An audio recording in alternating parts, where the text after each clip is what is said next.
Hello, everyone. Hello, hello. Hello, IDVers. It is I, Bortley, with my co-host. God! Woo! Woo! Woo! Yeah! And we're here to commentate GSL versus Rose. I'm excited personally for this matchup. No, I am too. And there's got to be a lot of people excited for this. A lot of GSL fans, maybe. GSL fans, some Rose fans. Shout out to Rose. Any Rose fans in the chat? Any Rose fans? There's got to be some. Come on, guys.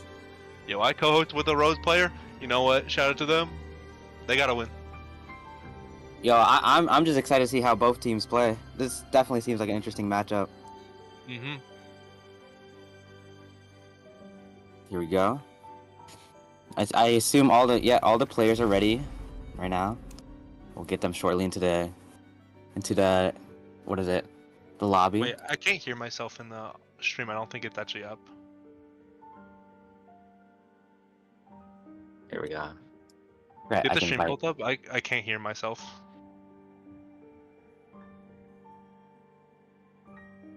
Yeah, well, it's a minute delay. It's a minute delay.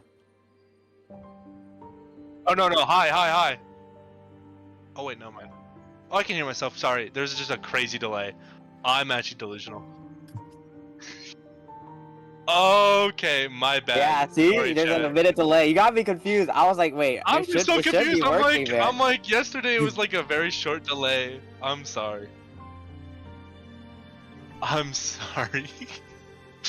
I deeply apologize. So the invisible person, I scared them because I forgot that Yo, actual jump delay. scare, bro. You had them stressing. But Bro. it should be good now. It's just good now, right? We're good.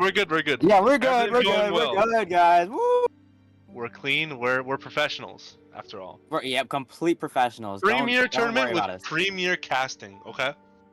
Exactly. Got the best casting out there. Premium level. Mm-hmm. Huh. I wonder what GSL and Rose are gonna pick for maps and characters and stuff. I don't know anything too much about each side though. You think they're gonna play Honestly, the meta? well, given my like limited knowledge, I'm assuming they'll probably go for like a basic map here, probably like a Arms Factory. No Ever surprise sleeping? Darkwoods? No, given GSL would never pick it. They'll probably pick it on their deathbed, but like I don't There's think Rose always will a pick it. possibility. We're not too sure. And has anyone picked Darkwoods though? That's a good No, point. it's been though. banned, but like It's been I think banned it's too and it's risky. ignored Yeah. completely. And the most common map so far, I think that was picked is Ever Sleeping. So like following Koa, basically.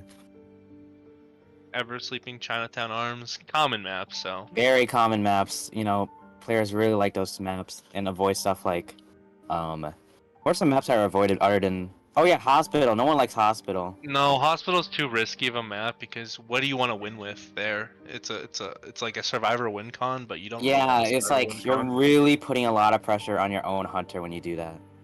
Same with Yeah. Darkwoods. They're both serve-sided maps. It's super tough. Well, I'd say Darkwoods- Darkwoods is less, but you know, It's still a on the map that serve end. depends on the drafting, really, because you can have a really bad draft for Hunter, and you just lose. But then survivors could pick a wrong character, and Hunter picks a really good character into a Darkwoods map, and you're fine. Like. Yeah, but it really depends on a hunt. Only a few hunters thrive off of it, like Geisha or something. Not every Geisha, hunter. Gamekeeper, Hermit. Yeah, there's characters that just suck with those drops, but then there's characters that completely thrive off of it. So Yeah. it's really a mixed bag. And then you got your maps that exist, but like I don't think they're common played. Like Moonlit is a weird one that like can be played, can't be played. Moonlight's very serve-sided. Or not serve-sided, hunter-sided. No, my bad. If you're It's control definitely hunter, hunter-sided. if you're a control hunter, it's a little bit serve-sided, but like.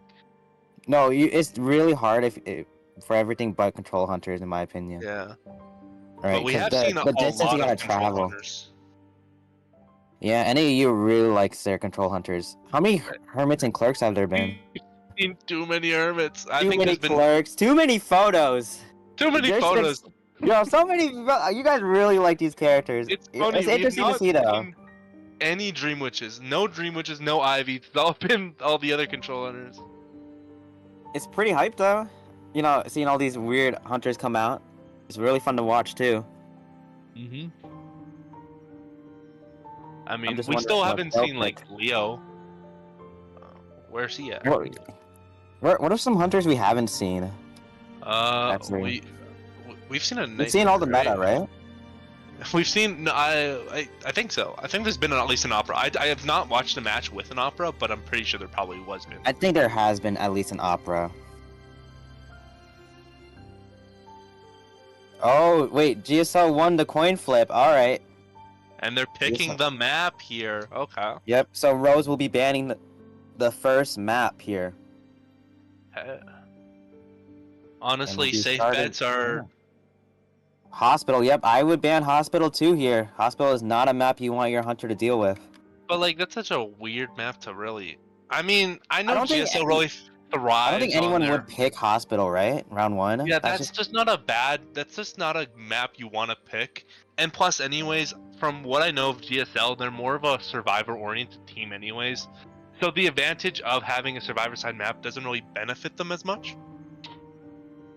Because they don't really need to work. They got a strong hunter underneath them. They got Dreamer and they also have K. Two hunters that are both in the top 100 right now. They seem pretty solid, in my opinion. So they got some strong stuff going for them. Pretty overall solid around team, but I gotta give them their flowers. They're pretty solid. And now GSL will be picking the map here. What are they gonna pick? Very interesting to see a Hospital band though. I'm assuming probably in arms or a Ever Sleeping, very simple. Ever Sleeping is very consistent for round 1 hunters. That's for sure. Gotta get that down. You know, maybe, just maybe, guys. Maybe it will be Darkwoods. Just maybe. I'm hoping to see one Darkwoods. It makes me upset we're not getting a ranked map this year, though. We could have another Darkwoods 2.0. Yeah, Darkwoods 2.0. That's hype. Freeburg? Yo, let me get on the horses while playing, bro. Yo, we fight the hunter on horse. Goman would be so crazy on that map now. He'd just basically be... That... but and we are gonna see a red voice. church. Oh, man. No Darkwoods. Okay, well, and we will be going into Red Church round 1. Pretty solid map all around, honestly. There's a few hunters that work, some that don't work as much. Depends on the hunter's skill, really. It's a very flex-based map for hunter, I would say. I don't know. For sure. No, it's very flexible. It's like more towards the middle in terms of like what each side prefers. Yeah. Red Church is quite that map. I'm not very confident on my Red Church at all. I hate playing hunter on that map. I think Red Church is pretty chill. Well, that's because I'm a serve main now. Well, I mean, I'm a serve main fully now, but whenever I swap into like a hunter for like a little bit, it just, you know, always just PMOs me.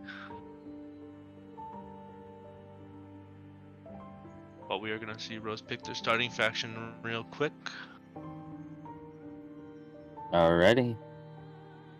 Thinking really hard about this. You know, it's really important that you start off on the right track here. Gotta get that momentum on your side. That's the real setter for any match, really. Yeah, if your mentality's there and you have a good start, like you can just snowball into a win. And make sure that you can keep that momentum up. So picking the faction right away is really good. Very interesting to see. I'm very interested to see how it all pans out. For sure. Honest. Shout out to you, Hal. The invisible voice. The invisible voice told us shout out Hal for streaming this as well. Woo! Woo! Shout out! Woo! Well, Losey bribed me with $50 as well. Woo! Yeah. Bro. Yo, Losey should pay us, bro. Yeah. Honestly, yeah. And they will be picking the hunter. What do you think about that, Bortley? Them sending their hunter out first. I think honestly, if they can get the momentum off beating GSL survivors, there can be like a confident boost in that self, you know? For sure. I don't know much about the Hunter side of GSL, but for sure the survivor side is their main.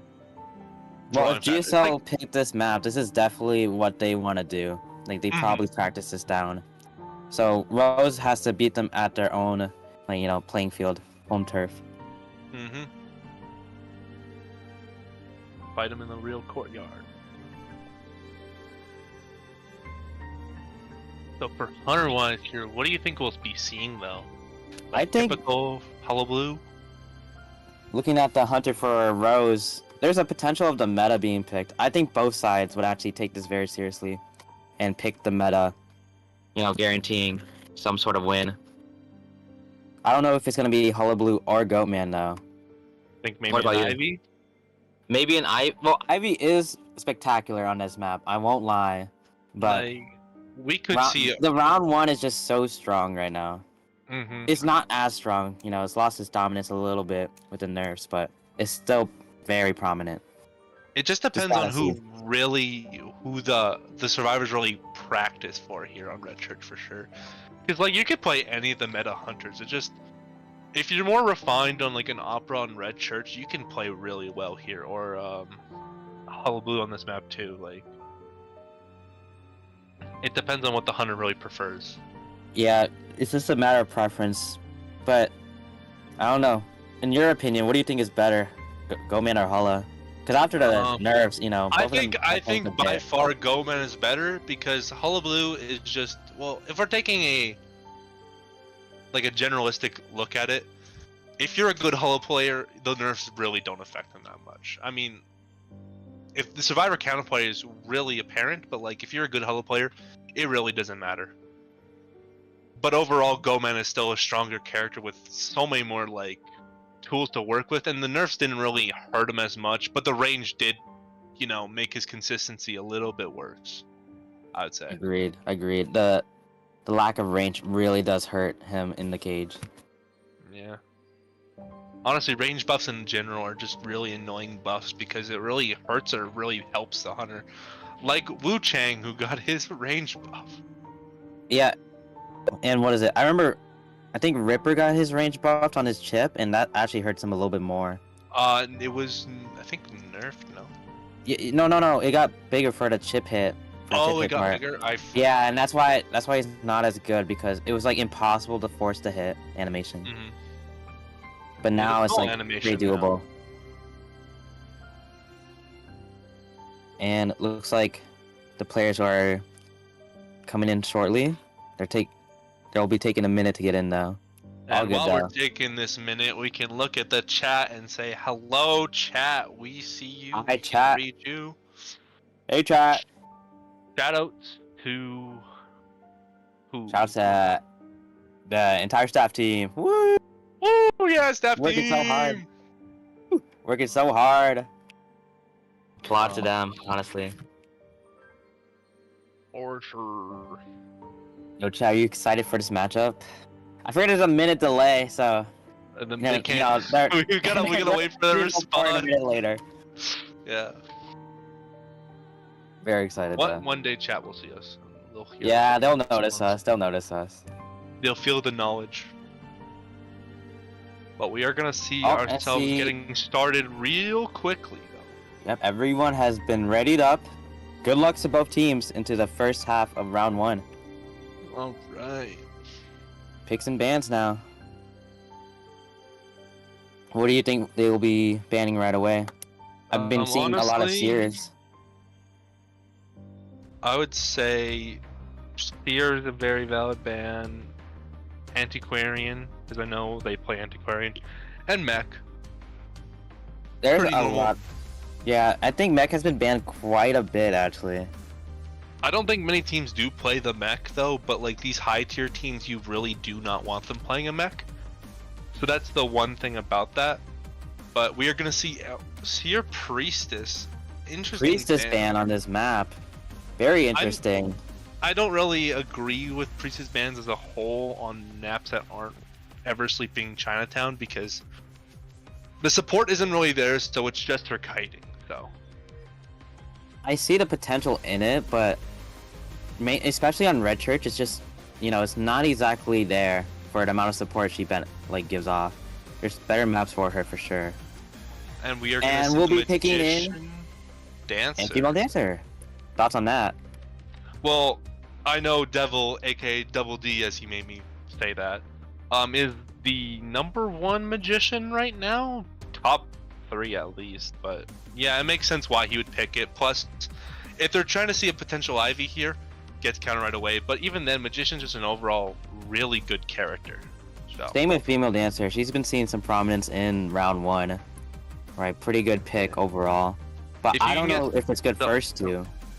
Well, it depends on who pilots it, right? Because like you can see really good success with dancer, or you could see minimal. It just depends on who's piloting and how it's being played. And picking us and banning puppet right away, right after.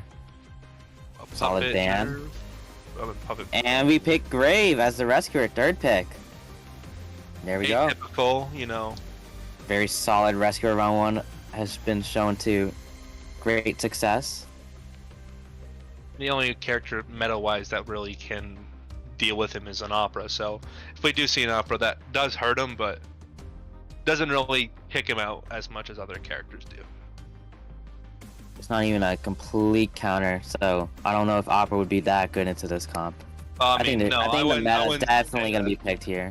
Yeah, meta for sure. But we are going to see an entomologist ban? Quite an interesting ban. I don't know if they're going to be playing GOAT with that, honestly. If they're banning Ento, there's no way it's GOAT, right? In fact, wouldn't an Ivy ban Ento? Does Ivy ban Ento? I'm not even sure who bans Ento realistically. Ivy bans Ento because Ento does counter her in terms of just, you know, constantly getting away, but I don't see Hala really banning Ento like that. But you see there's only been realistically one tanker who has been removed from this matchup. Seer can be considered tanker, but he's more support. Puppet can do it. Puppet does fairly well against Ivy, but even so, I don't know if it could be an Ivy.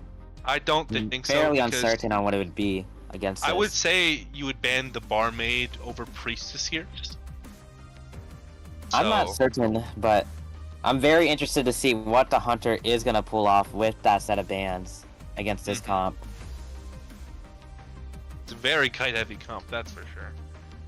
Yeah, no doubt about it. And their decoding doesn't seem fairly bad either, so they can cypher us pretty well. One negative decoding because Florian's doesn't really count. Yeah, that 5% doesn't really do too much. No. And even so, if they create a good cipher plan, everything will be done pretty quick on a small map like this. It's all about the cipher rush. It's pretty easy to make a good cipher plan here. You just get good spread going and just have kites be coordinated and you're fine, especially with 3 different kiters. Yeah, and then also female dancer could accelerate decode if she's not first chase. She can just decode a little faster, so there's that. The ciphers will be moving rather quick if the hunter doesn't allow that to happen. Alright, now we're gonna see the hunter picking real quick. Very excited to see what is gonna be picked off of those bans though. What's your bet? I think that I'll place it all on the Ivy here. Okay. I'm gonna say Hullabaloo. I think Hullabaloo makes more sense than Goatman in this. And it's a clown! I didn't even think of clown! Oh, we get a clown finally! Okay, entomologist. Now it makes so much sense, Portly. It makes so much sense. Okay, well now I get it. Does counter. No. Now all the bands do make sense. All the bands do make sense to an extent. Yeah. But now, what do you do as the serve team against the clown, Portly? Well, the thing is that there's really 2 very good choices here: the Gravekeeper and the Dancer. Magician would be a hard chase. It's pretty much your worst chase target here. Yeah, but here's the thing: this isn't a very good map for a clown. You got the windows in the middle. Graveyard's hard to mind game on. It's just not that easy to do against a clown. But with clown buffs, you really You don't know until it happens, right? Yep, and now we're into the area select. We seem to see Dancer in the middle. They'll be spawning Fire middle right. And a basic plus. What do you think about this? I think that makes sense. You don't really want the Rescuer middle here because they'll get absolutely caught out instantaneously. Everyone else makes sense here. You can have Dancer set up boxes middle just for kiting and just... And it makes sense for a Clown to spawn there too because there's a lot of parts you can easily grab where you spawn. So sure. It's not too bad. That the Clown is probably going to rotate and go for the Gravekeeper, as that is pretty much the most easiest target to chase. Yeah, but at the same time, you allow for a fast decoding, and they do have another Tide. It's going to be a little bit difficult for the Clown to work with all this. Yeah, we do see a bunch of flywheels here with a Tide on the Magician as well, so... You're right, they all have flywheel here. This is going to be very tough for the Clown, carrying the flywheels, or dealing with the flywheels more so to say.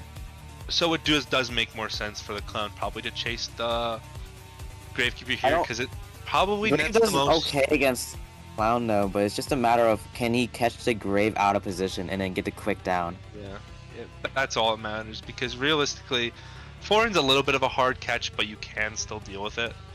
Oh, and seems like we'll be starting now. We'll be going right into the first half of round 1 of GSL versus Rose. Good luck to both teams, of course. Yep. We have a good match in our hands.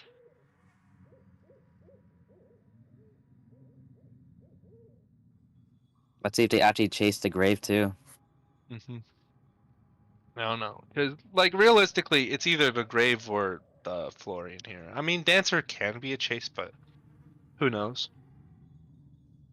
For sure, for sure. And it seems like it finally starts. Oh, we're gonna see Little Clown too. Quite a nice skin. Feels pay to win though. It looks funny, so you know I'll give it a pass. Yeah, I wish they made more of these skins though. I'm not gonna lie. And maybe, oh, Borley, I think your prediction is right. Yeah, and the Grave's out of position already. Grave is in a bad position here, but also under the thing, so we're gonna see. Yeah. But actually get the early get down. This is not a good position for the Gravekeeper here. Yeah, even with and the he just breaks the pallets, and Grave has nothing to work with the long cooldown on Shovel. Can they get into Shovel in time? I don't think they do. No, and they don't. Another hit. This is just bad for the Gravekeeper. I know they got all the pallets down, but realistically... Wait, he can catch the Grave. He can catch the Grave. No, he can't. No. Borley, I don't know how much longer this Grave can kite out. I mean, if they can make sure they don't burn... No, they're going to burn out everything. There's going to be a blink down here, and they're going to be full presence really early. Oh, looks like the bait. Bait one time. And they dodged the blink! But still wins the mind game. Anyways. Yeah, oh this my is God. a good position for Clown, I would say. But the Clown would need to get a 4K round 1 since it's so Hunter-sided. And do you see the ciphers, Borley? They're going by pretty quick. Yeah. They're pretty fast, with that Grave chase. No slow decoding. At the same time, you got all the presence you really need in a match. Though I don't think they found the Magician. They finally see the Magician though. Did he get the quick hit? And he does! But does he get it down? No, double down. You'll just be getting the Grave down, but Grave's dying towards 2 ciphers here. They need to make a good cipher plan to make up this. Oh yeah, given how it's all in a complete straight line too, that is not a good position for GSL ciphers for that layout, because Clown just really needs to stay on one side of the map. The issue is though, is that for Clown at least, there's 2 ciphers remaining. They could still try to cipher rush if they push the right ciphers, and Clown does not pressure correctly. If they're gonna double up on this cipher, there is a way they can make it work, but it seems like they're gonna reset. They're gonna play for a tie here with the reset. Does Zeus go in for the rescue though? I think he's just gonna hover. I mean, realistically, he can save. He has ball and a flywheel, so We could see selling the here play. is the play, and But seems like they will sell. Grave does they not are have any selling. items. They're So just gonna it's go the straight best up play. for the Cypher here. Going straight for the Magician here, but Magician gets baited out. Doesn't go for him. Changes over to Female Dancer here. Catches out the Female Dancer with the blood trail here. Is probably gonna get the down if baits out the flywheel.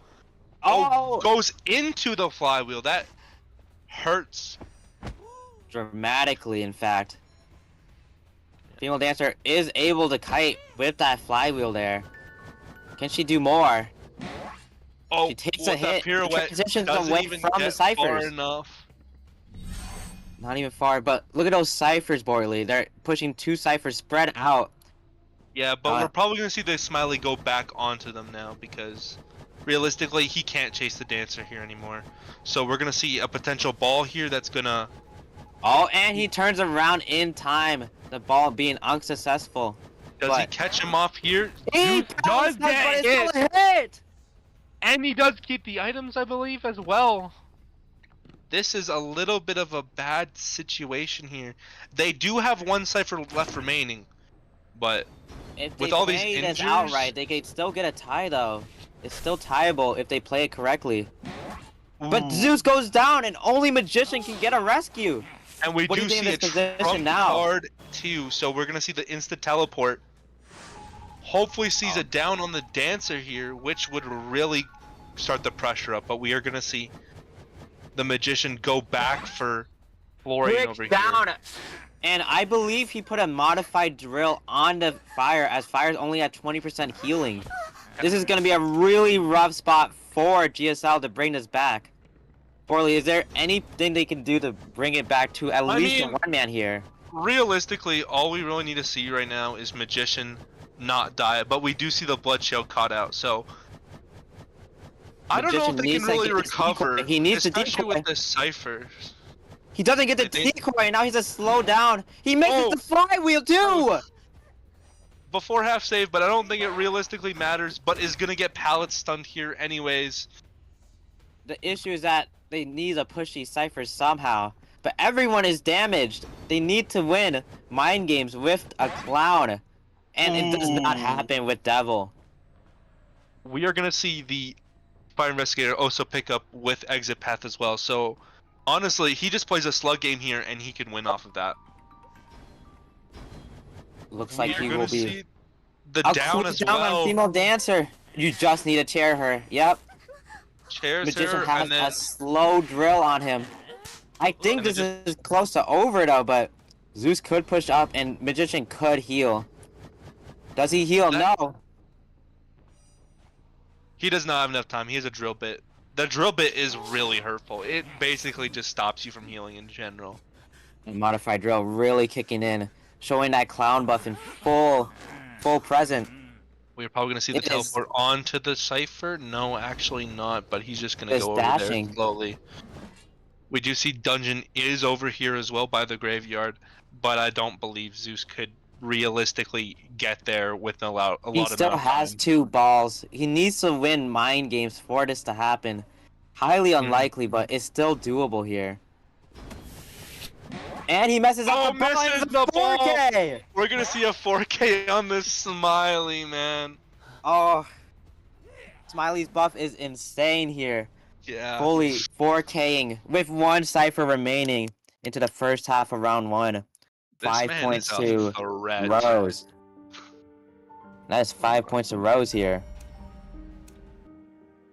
That was quite the game to see. Quite a match. And you were right, Borley. They chased after the Grave first. Grave was the best chase possible. But I didn't expect Grave to go down that quickly. I think it's honestly the fact that, like, realistically there, what can you do? Like, Clown destroys the pallets. He has full presence from Insolence. There's not much he can, like, the Gravekeeper can do in that situation. You're basically stuck. Yeah, and you're right. They kept up the hits on the Grave and got to full pres basically, which positioned themselves well for the mid game, with the down being before all 3 ciphers popping. And plus, if you look at all the modified drill bits, like, they could not heal it either. Like, Yeah, he used those modified drill bits correctly, and now, in order for Rose to win round 1, they just need to get one person out. And keep in mind, this is Clown round 1, so they have both meta hunters ready for round 2 with 5 points in the first half. So this is a very ideal position mentally for at least Rose. This is very, very good for them. Just Very a matter promising. if GSL can bring it back for themselves. Honestly, this is the scary part about Clown, is because Clown is just such a dominant force now. He wasn't like this, not even like 4 months ago. He wasn't even like this, and now he's like a genuine threat that you have to always deal with. I do think once we get to main tournaments, or even after this tournament, we might see more Smiley mains pop up, because he is just that strong in his current state. Exactly. I think, honestly, I don't know if you believe with me, but he might be a good surprise pick round 1, just shown right there with his recent buffs. He's I just think that he can good. be played any round, honestly. Like Yeah. we saw even in co-op. Especially, do you think round 1? What about round 1 though? Because round 1 has been It depends completely on the dominated map, by man. Goman and Hula. It really depends on the map, right? But like, here's the thing, like, Red Church is not exactly a very good map for Clown, and but with what the performance we've just seen, he just completely dominated in that first half. I think it was the unexpectedness of the Clown, probably. With that puppet band, they were probably expecting something else, and That's why he's a good surprise pick here. just scary over round. Like, you know what? I agree with you actually here. I do think he's a good round 1. I think he's a good any round, honestly. If you're a Clown 1 trick, you can win off of him. He's just that threatening. Very threatening. Yeah, that buff has been doing him numbers. People have been scared of Clown as of recently. Yeah. But, you know, good luck to GSL's Hunter. I want to see them try to bring it back. Go for a round 3 even. I'm very excited for this matchup, of course. I mean, I do think this would... No, actually, no. What am I saying? But, yeah, all Rose really realistically has to do here is just play tie comp here. Pull out your Embalmers, your Weepings, your Postmans, anything.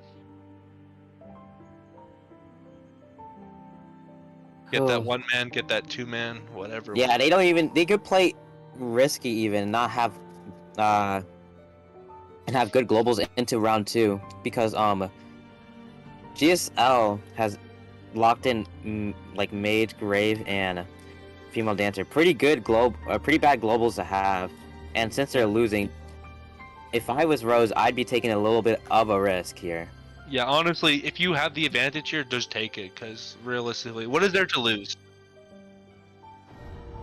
And now we will be going into the picks and bans of the second half of round 2. Very excited to see what GSL's Hunter cooks up here.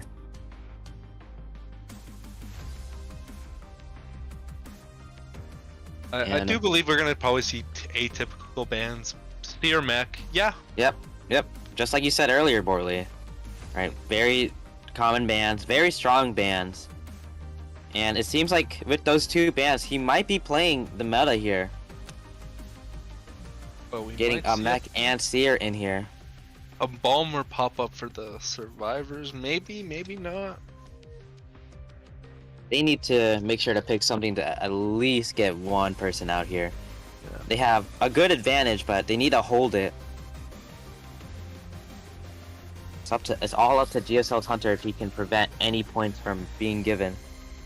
We are gonna see the Psychologist Puppeteer pickup a little heavy on the tanking.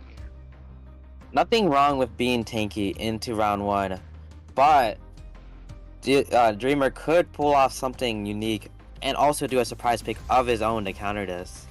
Yeah. That's why I'm always a little worried about too heavy of a tank comp, is because you can pull out an Insolence Hunter who really needs the presence, and you can really pop off. But That's very niche, and that's also very risky in and of itself, though. We're gonna see the Antiquarian ban as well. Very solid ban here. Very standard, very normal. And we will also be picking female dancer here for Rose, doing a comp kind of similar to GSL in a way. Just a matter of how they close it out and seeing if this comp will be good enough to get one person out. We'll see if they pick a rescuer at the end or not. Well, we don't know. Do they necessarily need a rescue here? They could just push for a hard Cypher Rush. I mean, just try to get one guy out. If they want, they can just put Puppeteer on that rescue here, and then be fine. Maybe put 8 on the Tide as well. But we're gonna see Murrow. Interesting choice given the round 1 circumstances. There's a lot of bad matchups preventing Murrow to be a round 1 hunt character anymore, so a little risky. I have a question, Borley. Do you think that they're trying to bait out the Hulla here? Because Wildling does very good against Goatman, but he does very bad against Hulla. So do you think they're trying to bait it out? But that's a weird bait, though. Like, I don't know. You know, it's like, have you seen Zeta? Zeta and Koa kept picking Perfumer to try to bait out the Hulla, and it worked out for them. It might be the same case where they're scared of the Goatman, so they want the Hulla, so they pick a character that's bad against Hulla to bait it out. It just worries me a little bit because it is risky. It's a risky play, though. It's definitely a risky play. Because they had a free slot for their rescuer, no matter who it was gonna be. It was gonna be not globally banned. So Murrow's a little bit of a one that I wouldn't really want to risk it on. Like Merc makes more sense. But I think I see the vision here. They're trying to bait the Hulla. I wonder if Dreamer will go in and take the bait and go Hulla here, or just go with Goatman into a comp that's really good into Goat. I mean, we might see a more like kiting heavy Murrow build that they really want to push for that. That would be actually an insane bait if they actually do that. They might. And they bait out the Hulla. Wait, no, not just yet. They're not locking it in. But no, they're gonna go Goatman, and he still takes Goatman. Okay, that's a little different now because now you can't really chase the Murrow anymore. Yeah, Wildling cannot be a chase. So you have 3 picks, but you have 2 tanky characters here. So the best chase here is the female dancer. So yeah, you don't want to put her middle then. You want to put her to the side because if you put her middle, then it kind of gets a little bit cluttered and she can get down pretty easily down there. But and yeah, seems like we'll be going into the spawn selection here. Protecting female dancer by putting her in the middle. Spawning psych middle. Oh, not certain. Never mind. we aren't certain on the picks just yet. Dancer middle, Murrow bottom, Ada to the left, and then Puppeteer on the top. So no one going God Kite to start. Gotta put someone in middle broken. There's a lot of pallets to work there against a Goatman. Wildling is completely safe, but whoa, look at the builds. Yeah, no, I was gonna wait on that one, but yeah, we are gonna see all good. Let us know. Okay. Now, go ahead. Builds. So we are gonna see the Wildling go into a Tide knee-jerk. Very interesting choices. I'm pretty sure they were probably expecting the Hullabu to come out and play, but they don't get that. They get a Goatman. With these broken windows, I'm pretty certain they were expecting the Hulla, trying to completely bait him out with that Wildling pick, but it's unsuccessful as he still went Goatman. I just wonder, can the Goatman do much against this comp? This is pretty tough win to nerf. There's a merit here because if he can win some mind games here, there is ways that Goatman can win into this. I do think he probably will chase the Puppeteer first or the Dancer, depending on what he really feels like. So, if I were this team right now, I would want Dancer to rotate out, but by placing her items first. then leaving, and then Puppet rotating out as well. Into middle. And now we will be going into the second half of round 1 of Rose versus GSL. Good luck, both teams. And now, looks like he's going towards middle. I think he wants to set up to go against Vil here, the female dancer. Can Vil cook something up though? And he dodged the first hit. That's huge. That range nerf does really hurt him in the slightest, but we are gonna see the full hit here. The ciphers, not all ciphers have been started yet, Bortley. Oh, we are seeing a bunch of early rotations here that are going to grant Dancer to work middle here, I believe. The decoding is rather slow though. Hopefully she can pull off a good kite with this slow decoding here. That pallet's done, but Goatman's just farming up resentment. Can this be enough? Goatman just breaking all the pallets here. I mean, with this decoding right now, he has the time to just... But she's gonna rotate out here. And misses the flywheel, but... Early down. Yeah, an early down here, but... That's because more so of the slow decoding on the serve side. There's a cypher at 70%. That would have been considered a good kite, all things considered, but... But also, you gotta remember that he does have abnormal. So that cypher's gone. They're really behind now. They don't have ciphers that are really good here. This is a tough thing to work with, Bortley. So we need to see a really good rebound kite here, because I don't know if they can really make it work otherwise. But we're gonna see the wall hit! That is something you don't see often. A wall hit on the Wildling, and Wildling can't get a safe rescue because of this. There's not much he can do, but he still gets it. It's a double down. But we're in a double down scenario here. Can the female dancer make it out and make a rebound to make this worth? Can Vil do it? He does have a cage here, so he's gonna go right to middle. But we are gonna see the Ada's also here as well. Honestly, with that cage setup, this is hard to work with. But does he get it? Ooh. And he gets it. Dying right in the middle, and the ciphers, Bortley. The ciphers, they're so slow. We got it's one very hard down, to work with. But where's that one down? It's not even. Yeah, the ciphers are just really behind here, and I think catching this Wildling out after half rescue too. So I think it spells doom for them. He finds the Wildling here. Wildling does not have enough time to heal himself here, so we will see the automatic pickup into the chair here. This is not looking good whatsoever. I think so too. The ciphers are just not enough to bring this back already. Dreamer working with the mistakes of the early rotations and getting a quick down. Not necessarily quick, but because of the slow decoding, they just can't work with much here. And plus with the unfortunate chairing of in front of Puppet Cypher, that completely locked them out from having good ciphers in general here. Not just that, the Wildling too, getting the after half rescue and double downed, making this a really tough position for Rose. But we're gonna see Goatman says, you know what? I don't need to chase that Wildling. I'm just gonna chase you, Ada. And he is going to gun after her right now. And we're gonna see the down on her and Wildling being safe. This is very tough to work with, and I don't even know if she gets to use her stress in this scenario. I mean, Puppet doesn't have tide, so she can use the stress afterwards, but she has to make a commitment. But we have to see a commitment on the cipher too, Bortley. It's also on the cipher to hit. Yeah, that's an abnormal right there, no matter what. So ciphers are even more behind, and there's nothing they can play for a potential one-man. That's about it, but that's even in that likely scenario, it is very, very, very, very hard to achieve that.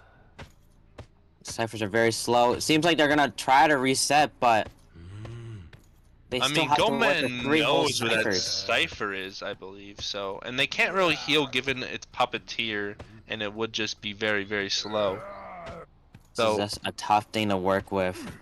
I'm not too sure. Goatman, though, this is very good for Goatman. We're gonna see him if he stopped right here, and here's the healing. Shush. Oh wait, he completely misses it, but he can't. Does he not see? He doesn't see. He has He to know, but he doesn't see doesn't the know. healing. Oh my goodness. But will this healing matter? They still have 3 whole ciphers. That slow decoding really kicking in. Even with a reset, this is hard to pull off. And he sees the trail, so he's gonna go for the puppet here. Puppet pick is a little bit of probably the better idea here, as frankly the wildling can't really do much in this state at all. But Wildling's on board right now.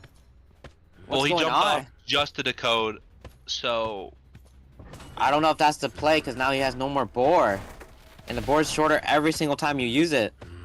So I think it's fine putting him here in the rough because as spot. long as the puppeteer really, you know, he's already used 3 puppets. He's already used 3 puppets, and there's 2 ciphers that he needs to kite out. Are you sure this is possible here? No, there's like a very low chance, but yeah. We're getting that down on the puppet. Will he slug? He will just slug. He needs to get that 4K, so this is the best play here. And all he has to do is just wait out boar, because like there's no incentive for him to chase him. There really isn't. I don't even lose think him the female dancer didn't even necessarily do a bad kite. It was just that ciphers weren't being done at all. And not only that, they died near the cipher that was decoded.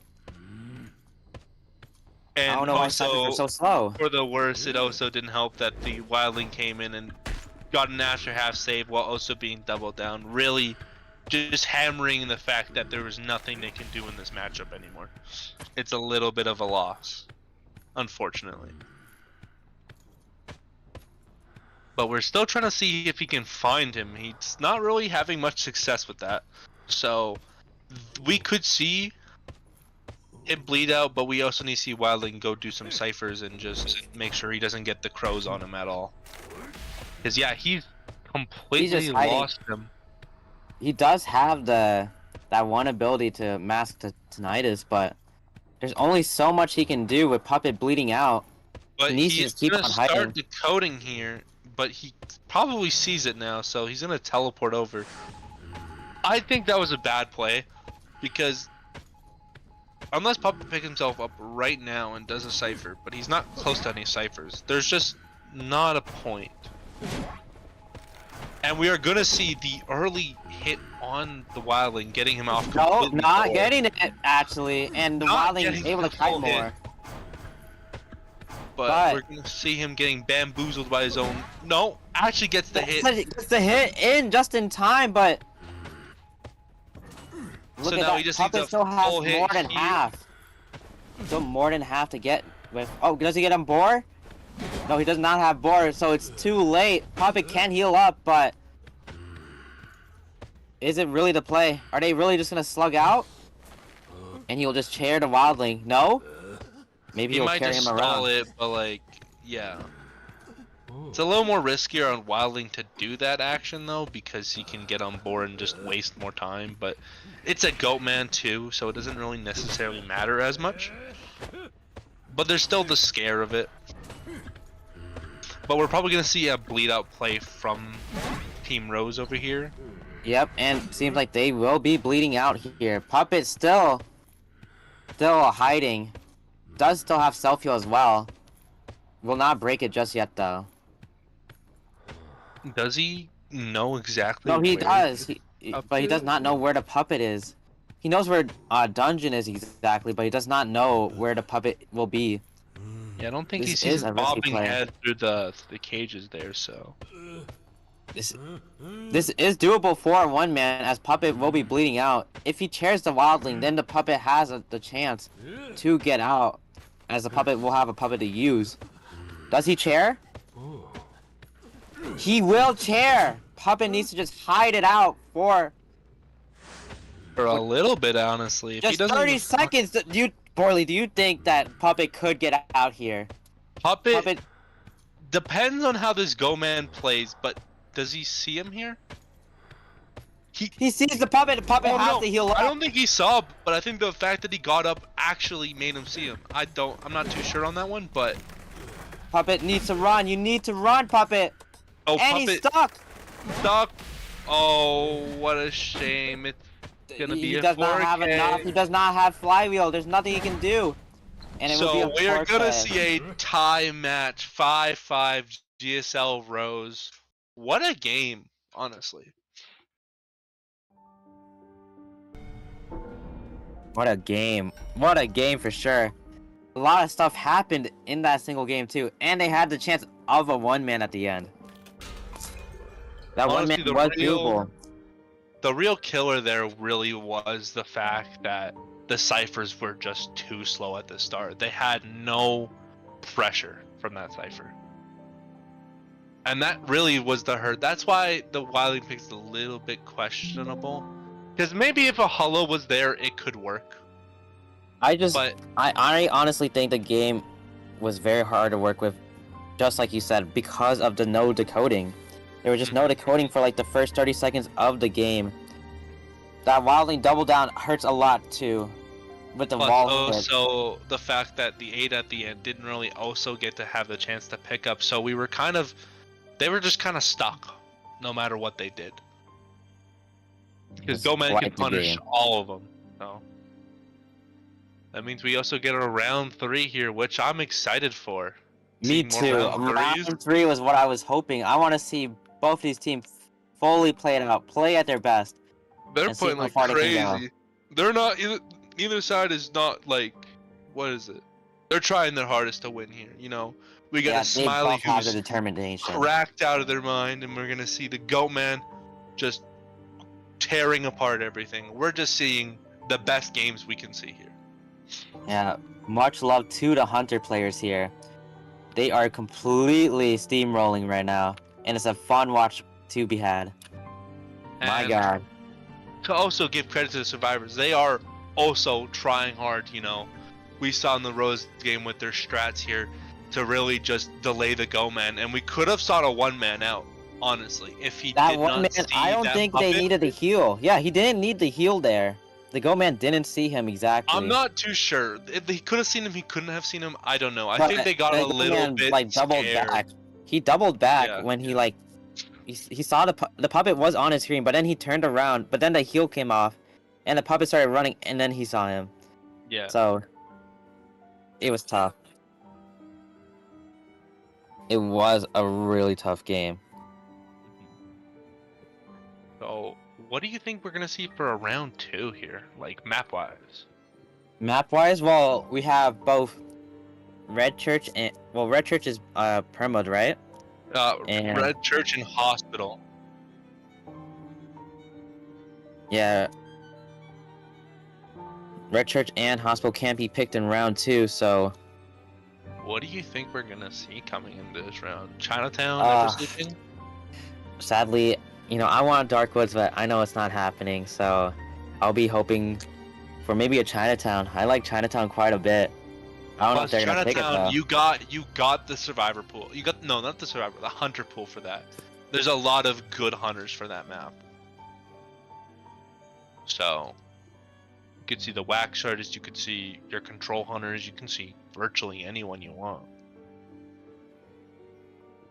Oh my gosh. And seems like GSL's Hunter Dreamer will be subbing in 4K. Their sub Hunter. I wonder how K will perform here. Both teams are tied up, so GSL needs to find a way to break ahead, and maybe this sub could be the way to make them win. Yeah, if they have a more expansive non-meta library, that works too, because honestly, the meta feels a little bit of kind of a red book, you know what I mean? Like, the more expansive your hunter roster is, the more win potential you have there. There's a lot of scary hunters out there now. The thing is that when you get it too expansive, it's too many things to manage as well. You gotta make sure that you have 2 hunters. That's why. Yeah, teams with 2 hunters, like the teams in Koa with the 2 hunters had many success because they had 1 hunter focused on the meta in year 1 for round 3 and onwards, proving that 2 hunters is just the right play with the ever-expanding game. You can be an all-star hunter, but realistically, you can't learn them all. That's too much on you for that. So seeing sub hunters come in with their expertise on sub characters is really the best play you can always have.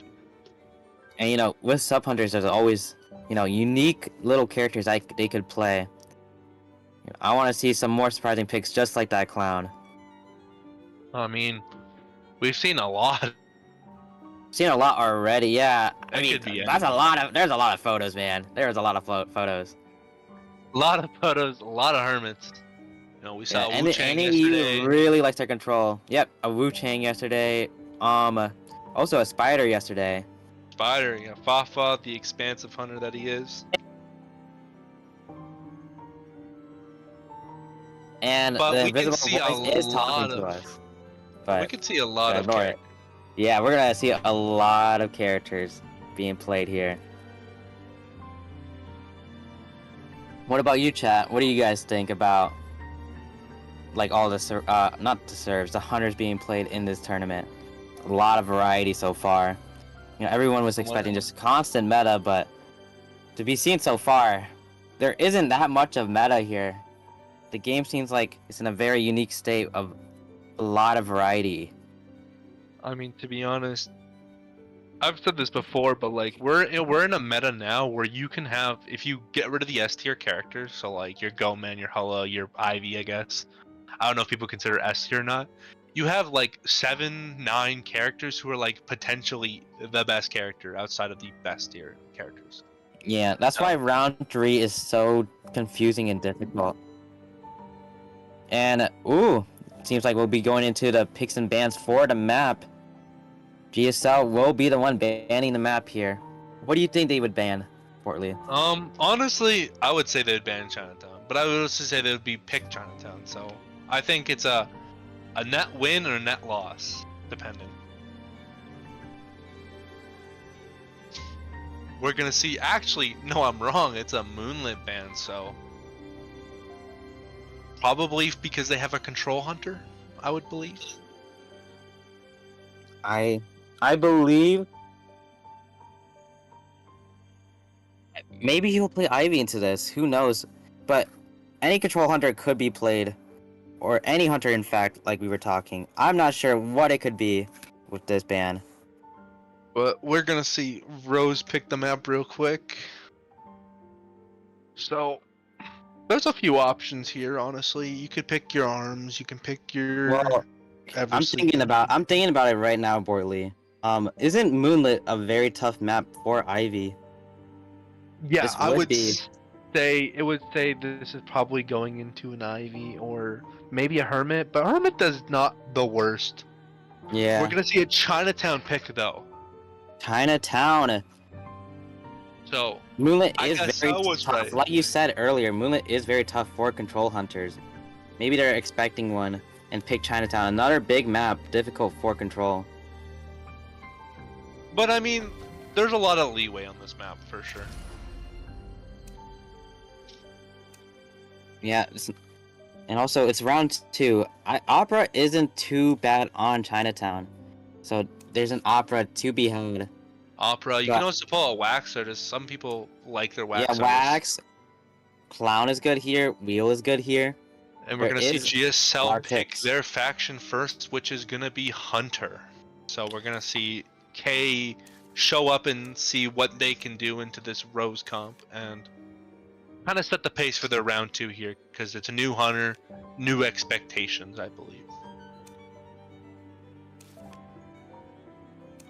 All right. This is quite an interesting matchup so far. So K, the hunter that they subbed in, will be playing first into the first half of round 2 on Chinatown. I wonder what will happen though. Anything could. I mean, there's a lot of choices here, but I feel like it's gonna be a control hunter of some kind. Ivy, Dreamwitch, Hermit seem the most likely candidates. I'm banking on an Opera here, personally. I think Opera would do fairly well here.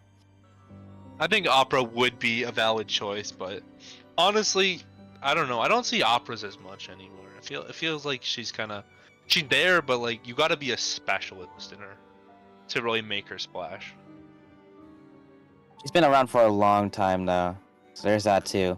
But if I'm not wrong, Bortley, she was the most played hunter in Koa this year. She was the most played. Was she? Nope, yeah, she is. I have the image right here. Yeah. I thought it was Goman. No, Hollow Blue. No, it's her and then Hala. Hala's the second most played. Oh. Yeah, and she has a 60% win rate, so it's pretty good. I think it's like just as much as Hala here. Yeah. Very, very consistent hunter, but more so for ties, in my opinion. What do you think about Opera in that sense? Well, how I view Opera is kind of in the mindset of Peter. Oh, and wait, no, they'll be starting the second or the first half of round 2 here with the picks and bans. We're gonna see off the gate Seer and Mechanic getting instantly banned. Very consistent, they don't want to see of course. Yeah, they don't want to see him. They don't want to have a Seer or Mech. Ain't no way. They're gonna ban the Ivy out, so we do have meta available, but given that they're a sub hunter, they might not have the most optimized meta, so we'll see how that pans out. This means that Hala is open. Are they gonna really take the Hala though? Do they want to do that? I don't know if that's the play. This isn't a great map for Ivy. And we're also gonna see the Priestess and Embalmer pick, so they're really going hard on just getting a tie and playing very consistent hunters on these survivors on this map. We got Priestess, who is probably one of the better options for support, as she basically just gets you from one point of the map to the other. Embalmer going across the map as well. Both of these characters do mesh well as well, because, you know, portal across the map. We're gonna see a Weeping ban. Yada. Yeah. Weeping ban. First officer being picked right away. It seems like they have a comp in mind for this situation. So it seems like, I'm pretty sure the hunter right now is pivoting towards tie characters. Characters who can delay and just overall good. Because Weeping's a weird character because he has a weird spreadsheet of good counters and bad matchups, so. The thing is that, would an Opera ban Weeping? I don't know.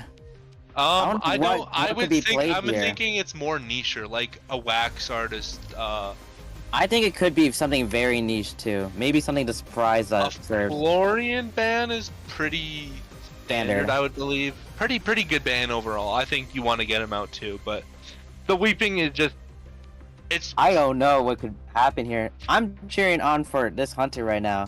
You know, they got a rough spot to work with. And we're gonna see the Painter being picked up. They're trying to just get a tie. They can stall it. This is very tie heavy, Bortley. They can make it work. This could work, but I don't know if it's gonna be an Opera with the Weeping Clown band like that. I don't know. I mean, you could see it. You could also see. I mean, who else would you realistically ban if you're a Weeping Clown? If you hate Weeping Clown. I'm trying to think. We couldn't realize the Clown and Ento thing earlier, but now I'm really trying to think because anything could happen. These are some surprising bans by far, and both teams are taking this very seriously. Maybe a Naiad. I mean, I'm cheering on for both teams Some here. character who really gets punished by rotating is really what the hunter's probably gonna play. So, could be a Soul Weaver, could be Wax, could be Naiad. Those are my three choices. I think my main bet would be Wax here. Wax would be very solid into this. Probably the most consistent hunter on this map. Yeah, I'd say so too. In this comp, very, very solid for a tie. You got the Painter with the chair. Got FO for just consistent rescues. Embalmer with his own coffin. Priestess with the heavy support. This is just an all-around decent team. I'm very interested to see what this hunter has in mind. Yeah, we can see a lot of options probably coming through here just in a moment. And we are going to see the lock on the Wax Artist.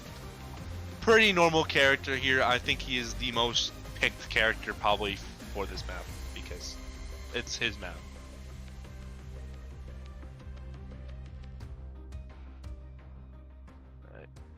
Very interesting to see. I wonder if K has what it takes to make sure that this isn't a tie and that he can set up his survivors to a good second half. The thing here is, honestly, is just who's first chase and how long they last. Because first officer is probably your best chase target. He is very easy to deal with as a wax artist. So I agree strongly. And Painter can be easy to down, but like he has the most insane stall in the game, plus snooze. And now we are seeing the spawns here. We are seeing them spawn in an L shape with the Painter in hotel, first officer in middle, priestess above him, and Bomber below him. What do you think of the spawn? And the wax artist is immediately going top left. Top left. I was gonna say there can be a lot of things wax artists can do, but this is just a weird spot for him because the people he wants to chase are far away. And we're gonna see the builds right now. We're gonna see Stewie, Edgar, and Stewie Embalmer, normal stuff. No tide on the priestess. It's gonna be a kiting priestess build. And we're I think that is the right play for priestess though, as you can tell. Priestess is probably getting first chase. It's either her or first officer. First officer needs to make sure that he's not in danger in any way. It's always interesting to see non-tide or flywheel based builds. I haven't really seen a knee-jerk priestess in a long time. Yeah, flywheel is very popular. But yeah, realistically, he has to probably just commit onto the first officer, who should probably rotate out of there, because priestess is a hard chase because she can just send you to a new area, which will be unkited. And now we'll be going into the round 2 first half with GSL's Hunter against Rose's Serves. Good luck to both teams. Yep. Very interested to see how this pans out with the wax artist on K. For sure.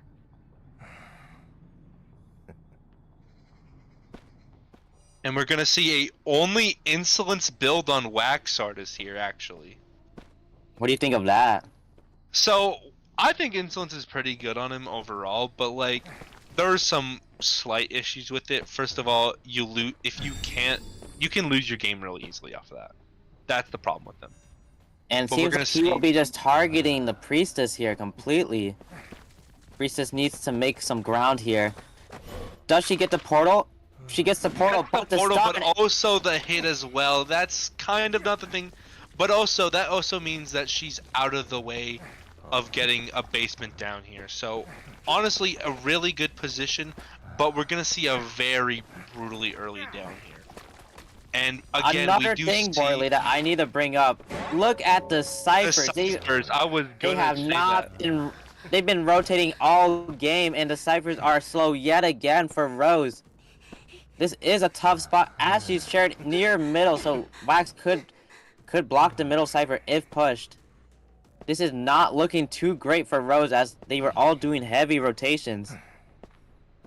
And we're gonna see the first officer come in to hopefully not rescue early and just kind of be out of the way here, but we're gonna see probably an early rescue here.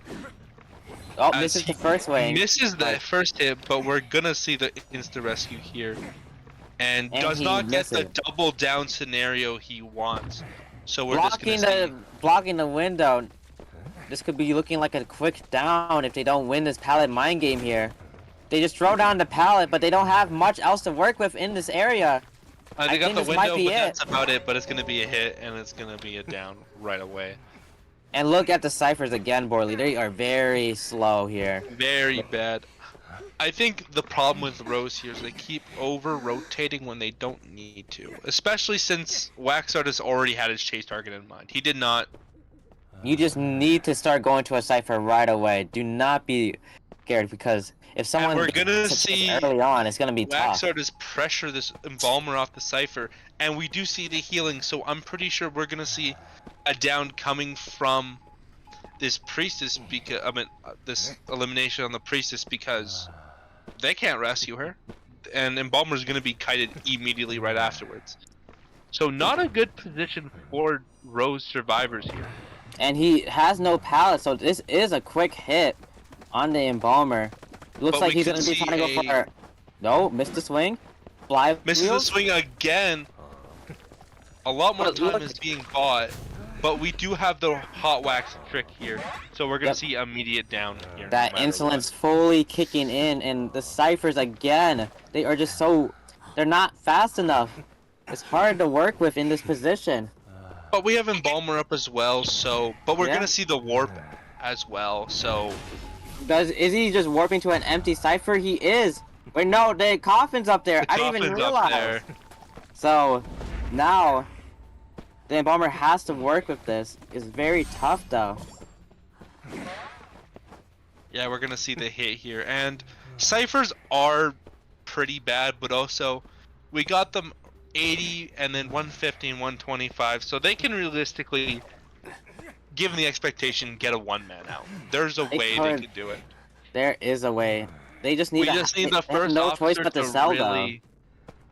They need to sell, but also make sure that he's not able to roam freely. That's So- the issue. They need to feed tonight in some way possible because Wax could just run off on his own and try to find them and start pressuring ciphers early. No, But it we're seems gonna like see the instead first first officer will officer. go for the rescue. Is this the right play, Borley? I don't think so. Given that he has red wax, it's not the best play you can make.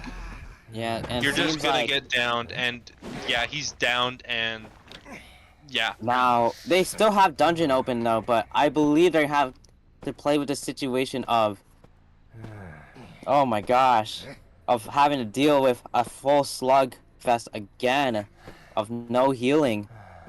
And Painter first just officer needs has to no run items around. to deal with, and while Painter has a full thing to work with, there's not much Painter can do here. Like, Painter's kind of just hoping maybe he can stall out for 2 minutes, 3 minutes maybe, but that's a tall order for a survivor. And he Even if- sees the painter right away. Painter needs to run. Can Vil get it? We also need There's Painter not to much also to work see the with, though. hunter. But this is just a bad area, so no matter what he does, he can't get painting and realistically get hit free. So And keep in mind, both chases weren't here, so all the pals are used up. There's just not much they can do, and the swing, and that will be everyone down. The first officer's still bleeding out though. They But might he's do at the same thing they 99, did round so- one and just slug it out and crawl around. You have to just play a slow game here because you need the dungeon. You need to get points for your team. It's just, I don't know how they can do it, Bortley. I don't know. This is over. This might just be over. Because he has slow cross speed anyway, so the wax artist is gonna see him like pretty much instantaneously here. Yeah, And he there is can't really just not pick much himself fighting. up, or he's. Yeah, there's not really much they can do here, especially since Frost Officer guy has a longer chair time. He can just And- chair him or just bring him to middle. Both work. Yeah, bring him to really well. middle, like hit him down after he struggles out, and just slowly bring him towards the painter. If painter heals up at any moment, this is pretty much over. Painter cannot heal up. First officer just needs to keep getting as far away as possible towards the painter, or But it he might also just be has it. warp too, right? The thing is that I'm pretty sure the serfs know where the dungeon is. They just don't know if they can get it. The play here is just not to heal up and just slowly bring the first officer around until they find where the painter is, if at all. Painter just needs to bleed out as well. In these situations, it feels so tense. There's just so little they can do. Plus, the wax artist is kind of walking blind here because Painter does have sticker here, so can rotate pretty easily while down. So the wax artist is kind of have to just like kind of stroll around and hopefully catch out the Painter. If not, then we're in a bad position for sure. This is very tough, but I have to give my flowers to Rose here. They are really fighting for this one man. They're doing everything. Okay. And the invisible voice said something to me. My bad, but they really need this one man, and they're fighting very hard for it. But Just we're not gonna much see they can that they're do. both also equally bled out. So if he spots him here, which he can because he does have Deer Hunt, But Painter just gotta run. Painter.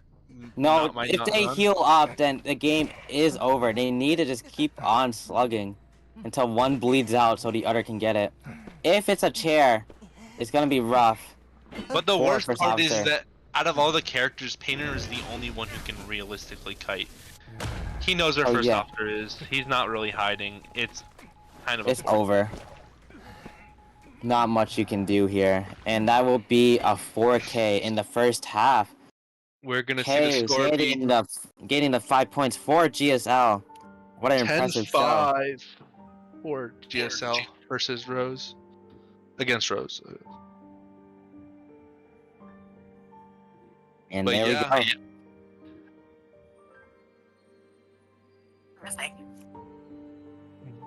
I think honestly, Sorry. Anyways. but honestly, I think a few problems that we noticed from the first game also kind of were apparent here with the just over rotation here. I think honestly, if they stuck onto ciphers a little bit earlier, we could have seen a different game going on because I'm not even gonna deny the Priestess Kite was not that bad. It's just that they aren't decoding at all. They over-rotated. And Bomber ran all the way upstairs to push their coffin into a safe spot.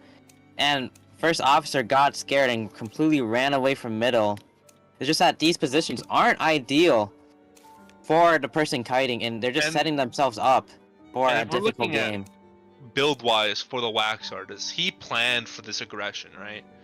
And they didn't get aggressive back the same way that he did. So it kind of felt like a pushing force against something that you're like struggling against. You're being cornered basically, and realistically, Rose had to either push away with really good kiting, or just get more defensive with the rotating near the end of the game. But that didn't happen for either way, so it kind of fell flat and led GSL Hunter to the victory that they got. This is gonna be a very difficult thing for Rose to bring back. Their Hunter is now in a rough spot. Oh, it's very tough for them. The Hunter who got the 4K in the first half, setting themselves up for a good second half. Round 1 is now having to deal with all this pressure in round 2 second half. We could also see it again. We could also see another Hunter come out 5K, and we're back to double ties. So who knows what can really happen? It could be a double tie and maybe a potential overtime, which we have not seen yet. Which would be honestly insane if we saw round 4 overtime. Oh, would be very hyped to see, and also a very long match for us. But I mean, good matches are good matches. I will not deny it.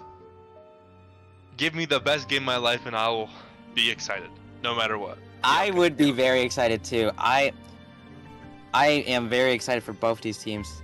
These are two teams who are not willing to give up. Fun. Yeah, as you can tell, Rose really pushing everything they can just to try to get a one-man, and GSL also pushing as hard they can. It's very interesting to see. Both teams are very close in skill, it seems like, as they've been keeping up with each other so far. These two Hunters are really just pushing survivors to their limit for both teams. And now we'll be going soon into the second half. The picks and bans. Now I'm really curious on what they're really gonna play. Yep, they're just waiting to ready up here. Oh my goodness, my lights turned off again. Ugh, I hate this house. Yo, nice lights, man. No, because like if people stomp above me, my lights turn off. I don't know what's with this thing. I'm not. The voice is telling me to tell stories, but I'm good. Yeah, there's this matchup alone has plenty of stories to be had. No need to talk about anything else. This will be a story for the ages, honestly. I better see TikTok. Yeah. I better see TikTok, clips of the matchup. I'm just saying. Would be something to see for sure. Yeah, especially when you got me and Scott commentating the match, even better. Such a duo. I know. The dynamic. Very excited to see. commentators. Dynamic. Too good.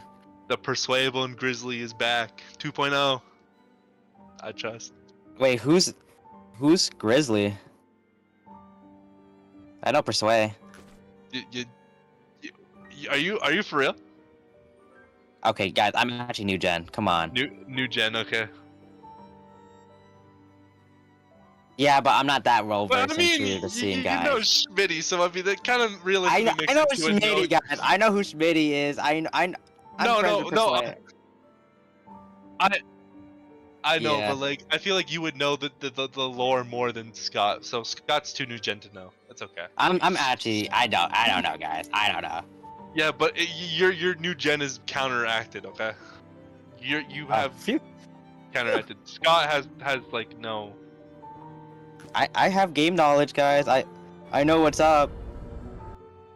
And now we're gonna be going into the second half of round 2 with the picks and bans. Seems like Seer never gonna be touched. Yep, Sierra's never gonna be touched here. And also, GSL only needs to get one serve out to win this match. It would be huge in the points as well, as their hunter did get a 4K. So if they got one person out, it would be huge. Play for a tie though, or play for a one man? In this situation, playing for the one man with tie potential would be good. Oh, we are They gonna only see need one. not the mech ban here, but the first officer. What do you make of that? I'm trying to think of hunters that would not want a first officer. I Like, mean, I ideally. can think of a lot of hunters, but like I don't know who you would really want to ban that first. You know what I mean? I get ya, and whoa, we got a holo ban here, so they just want to stick with casual round 2 picks. But the hunter does have Goatman still. Keep that in mind. But we're gonna see Goatman is still around. Mercenary picked up an Embalmer, so Not that great into Goatman though. Merc is not that great into a Goatman. little iffy. But do you really think we're gonna see the Goatman? I think that there's a good chance, Bortley, that Goatman I mean, is there's a picked. chance He's for the anything. strongest hunter in the game. I don't know. First officer's a weird ban for Goatman, right? You wouldn't ban first officers for Goatman. That's my one concern. I agree, but also you gotta keep in mind they don't have Grave. What rescuers do they have besides Grave and first officer for Goatman? This actually might be the right play to ban FO right away, because the only rescue they have left is Merc, which they had to lock in.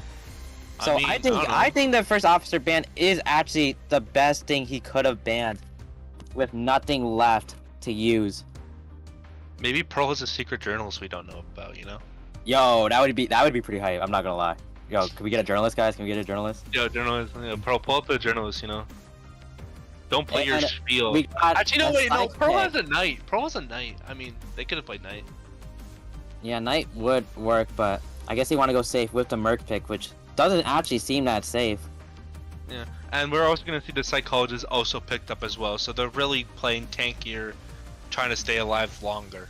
Type. They just want to get one guy out against the Goatman. They probably have practiced this too, so they're ready for the Goatman. And we're on going to this see map. the novelist ban last, just an annoying character to deal with in general. Especially for Goatman. What do you think, Borley? Do you really think this could be a Goatman, or do you think it could be something else? I really don't think it's a Goatman, only because I just don't believe first officer would be the ban you would go for. I'm so confident this is going to be a Goatman here. I'm very Uh-huh. confident. Because you got to keep in mind, Grave is a global, so banning first officer right away just gives them what rescues left? Merc? Like Arrow, maybe? And we're going to see the Cord pickup Problem. as well. Honestly, insane that we have not seen a Cord ban or a Cord pickup in a while. It's been round 2. So I think it's fairly reasonable. There is better it picks makes in sense, round it's fair. 1. It makes sense, but at the same time, Cord is just that strong of a character. She fits comp so well. And it seems like they are ready and they're selecting their talents now. With these 4 bans, I really do think it's a Goatman here. But I can never be too sure. I don't know, man. Chinatown brings out the wild side of people, you know? Maybe we can see a clerk, you know? Maybe, but would Clerk really be that good here? We have Merc who can elbow pad away, and Bomber going across the map after his death. Psych with 3 hits and a quarter of a gun. This isn't that good for Clerk, in my opinion.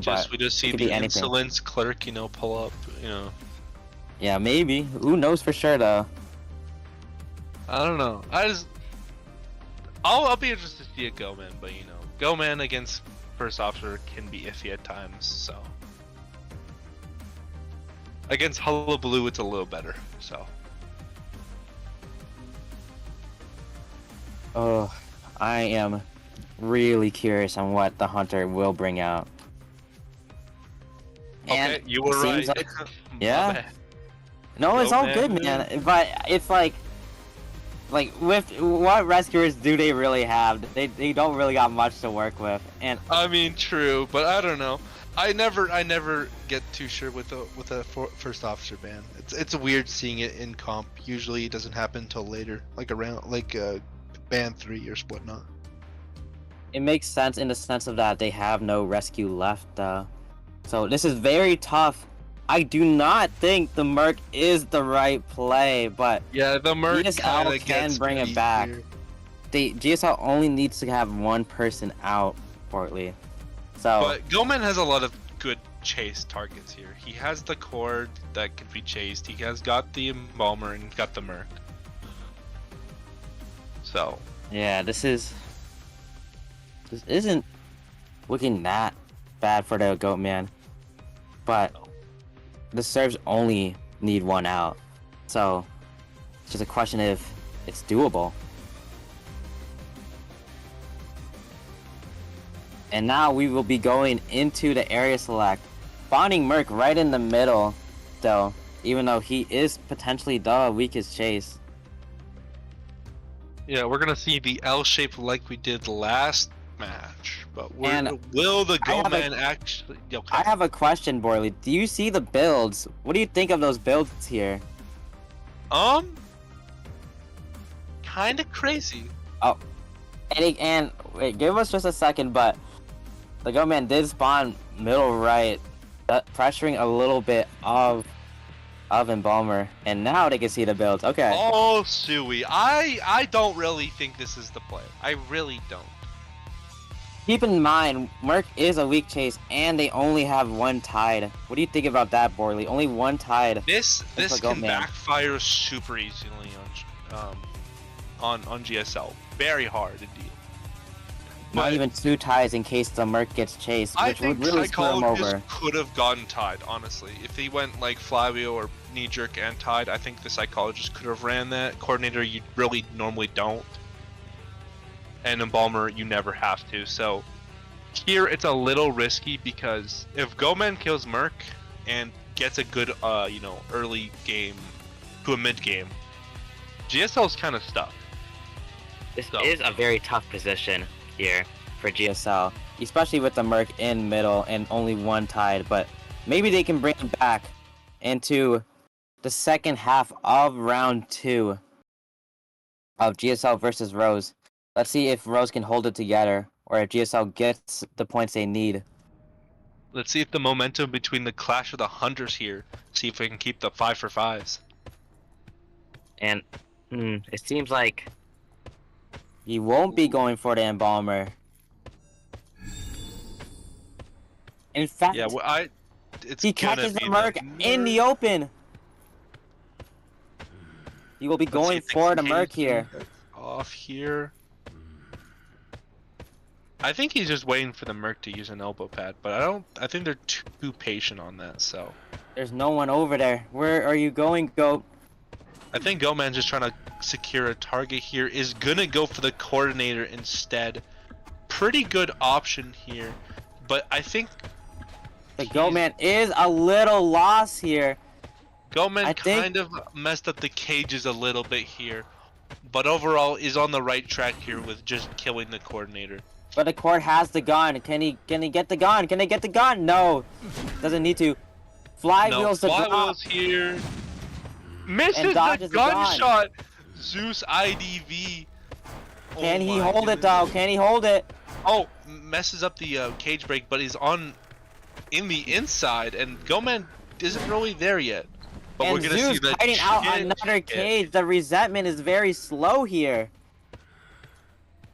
Yeah, we're seeing a very, very good chase here on what is a very good kite by the coordinator, Zeus IDV. Takes another hit here, but look at the ciphers. The ciphers are doing very well. This isn't bad, including that Cord does have a slow chair time. And we do see the abnormal here, which does alleviate some of those hardships a little bit. And he wins. We're gonna see the miss. That is a really Zeus fighting for his life. But eventually gets the down here. So this is a very ideal position for GSL serves. I don't know if Rose's Hunter has what it takes to make this a 4K needed. He needs to catch him in out of position. On this rescue here. See how the rescue pans out. Seems like the ciphers are going good though. Ciphers are well spread out. Yeah, they got all their ciphers really, so they're kind of in a bad position. Rose Hunter is, but we'll see how this rescue goes. Basic hit, a little early of a rescue. Has resentment though because of this wait time. Needs to beat Zeus in a mind game yet again. Zeus has to play the pallet. Does he win the pallet? We'll see how this goes. Actually beats the pallet here, the Go Man. So we're gonna see this down going on, but we do see probably Psychologist healing the Merc here. Another issue I have with this is that look at their ciphers. It's not bad, and it's Cord with slow chair time in the corner of the map. Go Man has abnormal. He can't use it. He just can't use abnormal all game. It really depends if he wants to burn it later. You know, there's always the potential of him using it later in the game. But I don't think he will. I don't think he will. There's one cipher remaining, and Cord's in the corner of the map. They just need to push one more cipher. Yeah, but they're starting a new, fresh cipher here, so that's a little bit of a, you know. But they do have the cipher spread out for the end game. Can he get the quick down on Zeus? Does not seem like it just yet. Down, but Zeus has used all of his resources here, so he's basically kiting with the blindness and gets before the cage effect wears off here. And Zeus doing an insane kite here. But does get the terror shock, so. But look at the cipher again. It's just pushing so fast. Bad. Plus, they're now doubling them on ciphers, so Go Man really cannot use his abnormal and slow down the game. Merc is chipped. He needs to just raise resources and damage them slowly. Well, tonight is because I'm pretty sure what Devil wants to do here, Double D, is wants to bait out the Hunter and also keep here, right? Because they have just abnormal that cipher, yep, and he abnormals. He finally gets to use it. Is a little bit of a misplay here, in my opinion, because I think it's safe, but at the same time, look at the ciphers here, right? Like the ciphers are actually very bad, though. Look, are they all close to each other? They're the ciphers are relatively. Yeah, I would say 3 cipher. But like, even with this, for example, right? They can still get out of this. Because Goman has to burn cages, right?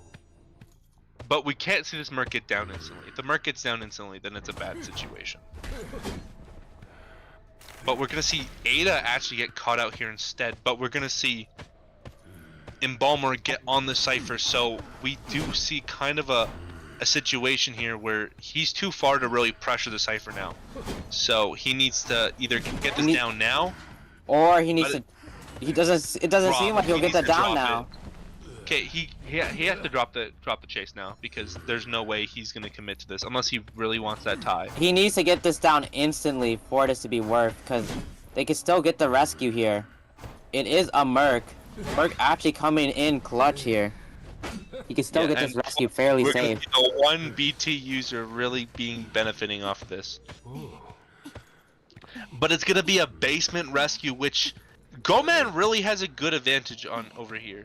I think the play here is just to pop. They need to just pop, and they do pop. They do just pop here. Abnormal is up, which therefore he can swap to teleport, meaning that look at their positioning. In the hands. We have the Merc going all the way around, pressuring Hotel, and we have, where is it? Embalmer going towards the gate. They are very well spread out for the end game. This is good positioning, but he Good spots out the position. Embalmer. Can he get the quick down? Flywheels. I would say Was teleport his back hit? now. There's no way. He cannot. It's a late rescue though. It's a late rescue. It's a needs to late get this rescue, down. but like still, it's okay. We do see the down here, and everyone's in the same corner of the map here. He just needs to stop, drop, leave Embalmer, and go Yep. after someone here. And This he is can make quite play the out. end game, Bortley. Oh my. Can they just get one out? They need just one person out. Swaps Embalmer is the healing up fast though. warp. Actually, my bad. Not teleport. No way. And you can see the nerf in full effect. The hit's just not reaching. If the charge sack was there, that could have been better. But we do see Pro gets hit. But look at this. All serves are up now. Isn't a full down though? It's I thought not it was a- enough. He still Not has enough. the warp, but it's too late. The warp is gone, and Merc is winning mind games here. Does not matter if he goes down now. I think it says one man. It could be more. The basement's right there. Pro, can you get it? And No, it the is terror shock unfortunately a happens, terror and shock. does she? Do they move fast enough? No, they don't. No.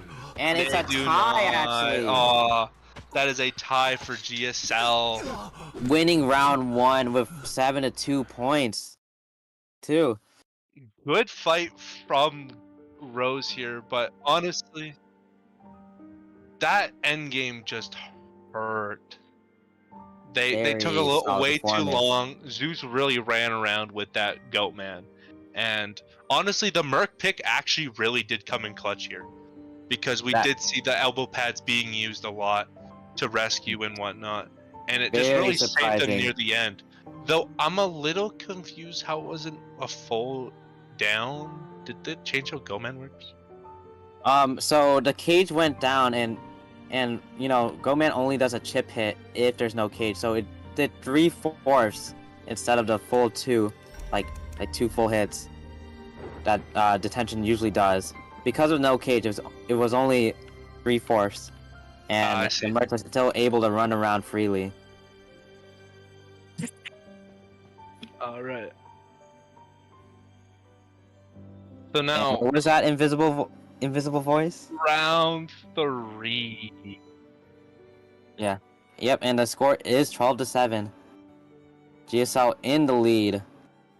Rose needs to make this back in round 3, getting a tie and a 5-point to making it doable or more. So we Wins on really both just need to ends. see the full-on just go here for the Rose Hunter here. Or This is maybe quite something. we see the out of steam GSL, and GSL could slip up and we can get, you know, who knows, like a Rose win for survivors. Who That knows was- at this point? There's so much in the air, and both teams are relatively doing pretty well against each other. They're all could- playing their absolute A game here. I'm honestly really proud of both teams here. No Very matter impressive. who the loser is, you're both winners. Yeah, this is a 16 very feels like a top impressive 8 game. kind of game. Like we're really moving up. I'm very interested to see how the round 3 pans out. I believe that they need to start doing. Oh, and they will be subbing out K for Dreamer here. GSL.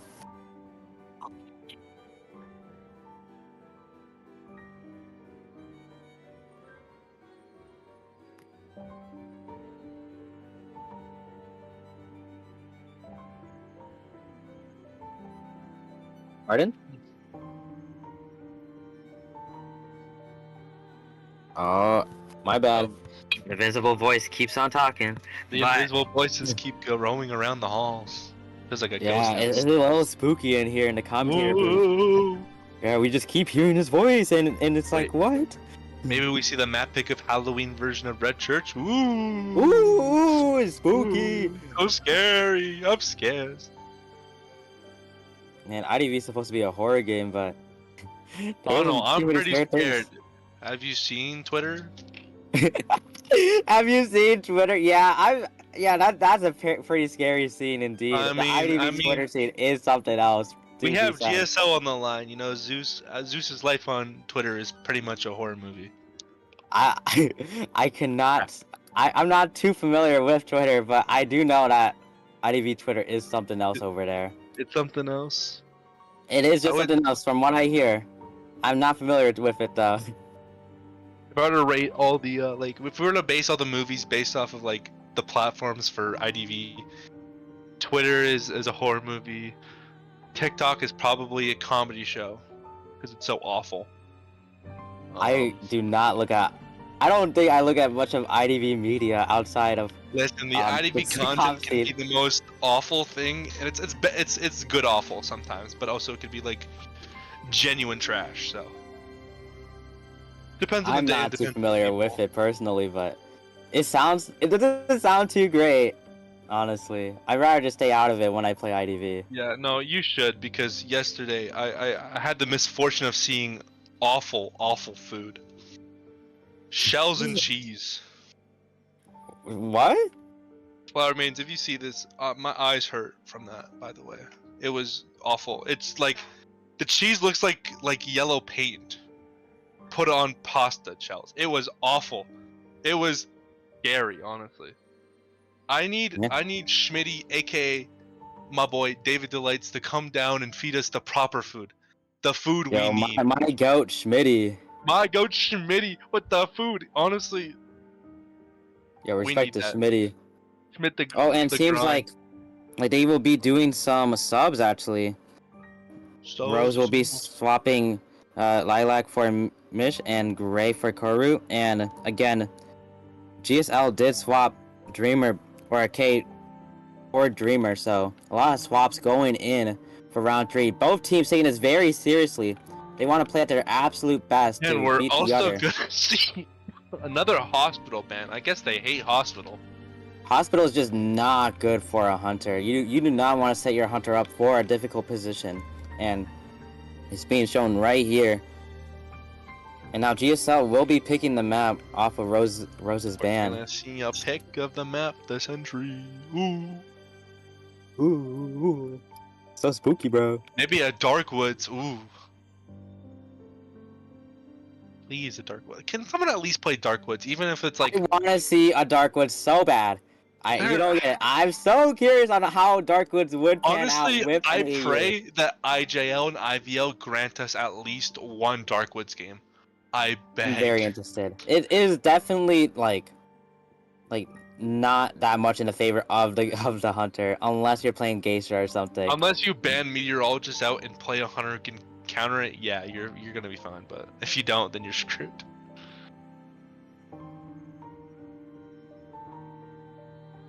But I don't know. I don't know. I think we're gonna see probably Ever Sleeping maybe, or maybe we just go back to our. I am not too sure myself here what they would do. Seems like GSL is really discussing what map they want.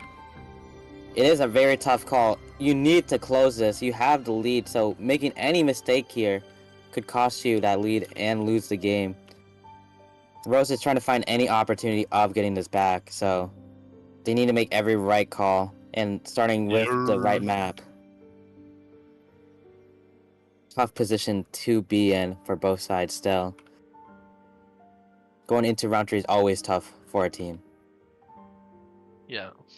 So we're gonna see the map pick real quick. It's gonna be slick. I don't know what map could be picked. We do have China, Moonlit, and Hospital not being able to be picked, so I think Ever Sleeping would be the best bet here. You want to give your hunter a good position to work with, and especially with GSL, they need to pick something good for their hunter. And then yeah, you want Rose to also be at their top performance here.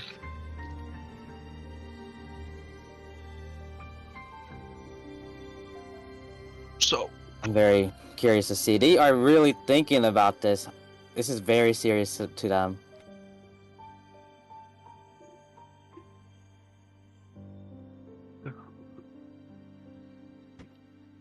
Well, no, because I'm gonna respond to Flower Maidens in chat. Yeah, well, I don't. I know you didn't make the cheese, but like, since you're American, I'm not American.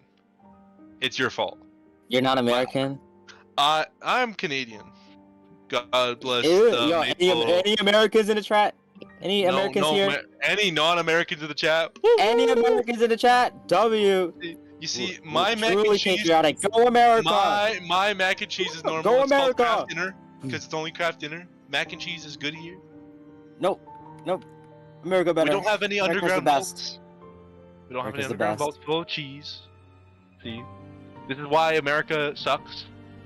And we're America gonna is see the the best. map pick here, Lakeside. Interesting pick. Grr.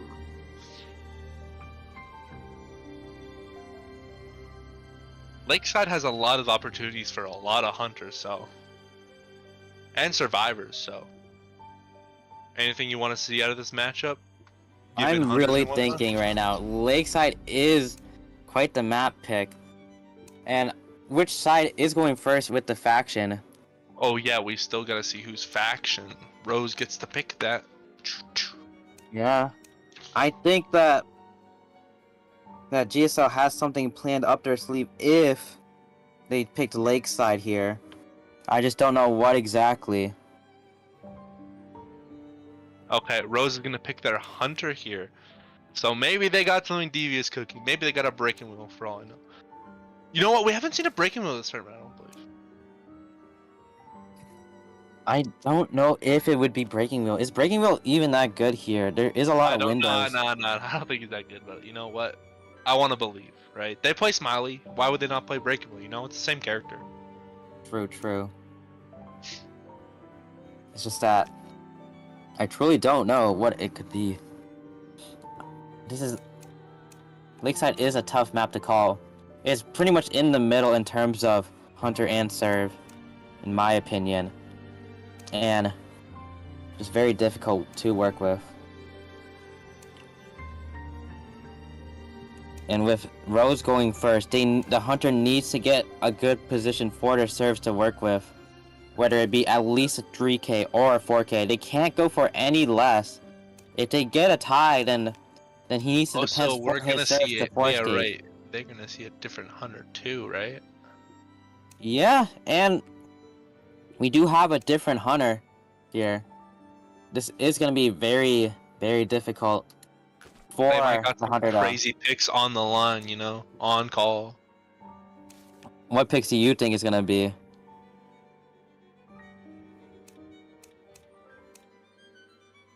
And we are setting up the globals right now, but this is very tough. I don't know what the Hunter could exactly be, but GSL is in a winning position, so they need to just hold out and find a way to at least get a tie or someone out, because they need to hold a lead in some way.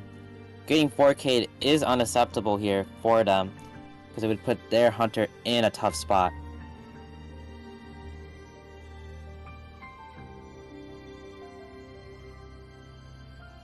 Yeah.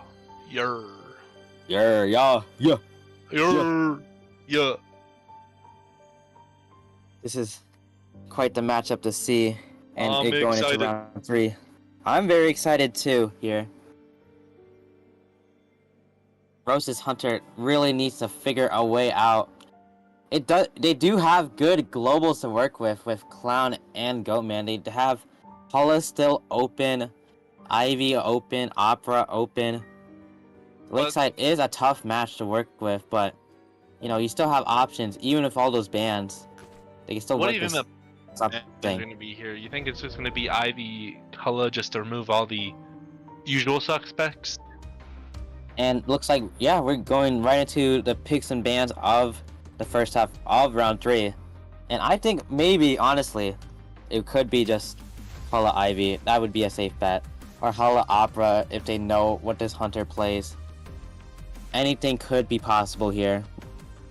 But I'm only thinking of the sky's meta. the limit, so. Yeah, the sky is the limit, and there's so many Hunters to pick from. And many teams have been picking surprise picks and have been making good fortunes off of it. So, anything is possible. Seems like the Hunter bans Priestess and Mech. Pretty safe and basic bans for this map, keeping Seer open, so maybe it could be a chip. Okay, given that it's going to be Hallelujah, that makes more sense. I don't think Opera is too much of a, hassle on this map, especially if you play more aggressive hunters. I'm at survivors, but yeah, Priestess is probably for the global support, and Mech is a pretty standardized ban, but we're going to see the first officer being picked up early? No. I'll honestly save Rescuer low later until you see more of the draft, because the draft tells you everything. But you got to keep in mind, they have just first officer. They need to get a rescue actually. But we're going to see first officer Acrobat being picked up here, so yeah, they're just going to rock with it. GSL is running out of gas in terms of rescue. If they keep on moving to round 4, they only have Wildling left. And they're going to ban out this year just so they never get to snag it in general, which is a smart play, honestly. Yeah. First officer is a strong pick, but keep in mind, this is a very big map. First officer has to run miles to get to someone in time. So getting off the Cypher at the right point to rescue is crucial here. We're going to see Cheerleader.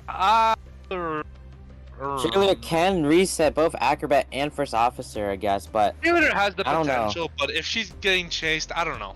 People tell me, Barley, she's so good at kiting, but I don't believe it, so. She has potential. She has potential. She is a potential man character. Buzzword Zeus IDV, potential man. Ooh. Potential, hey, you gotta keep that potential up. Have you seen Japan?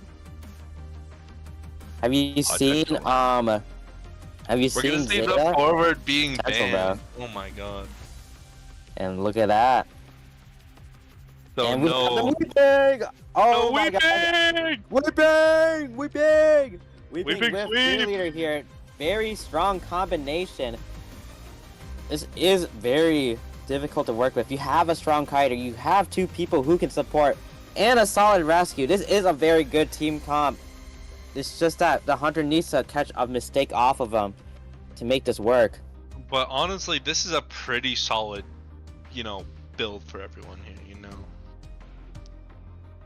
This is very solid. Especially if the cheerleader is not getting caught out here, we're fine, This is all good, yeah. Seems like we have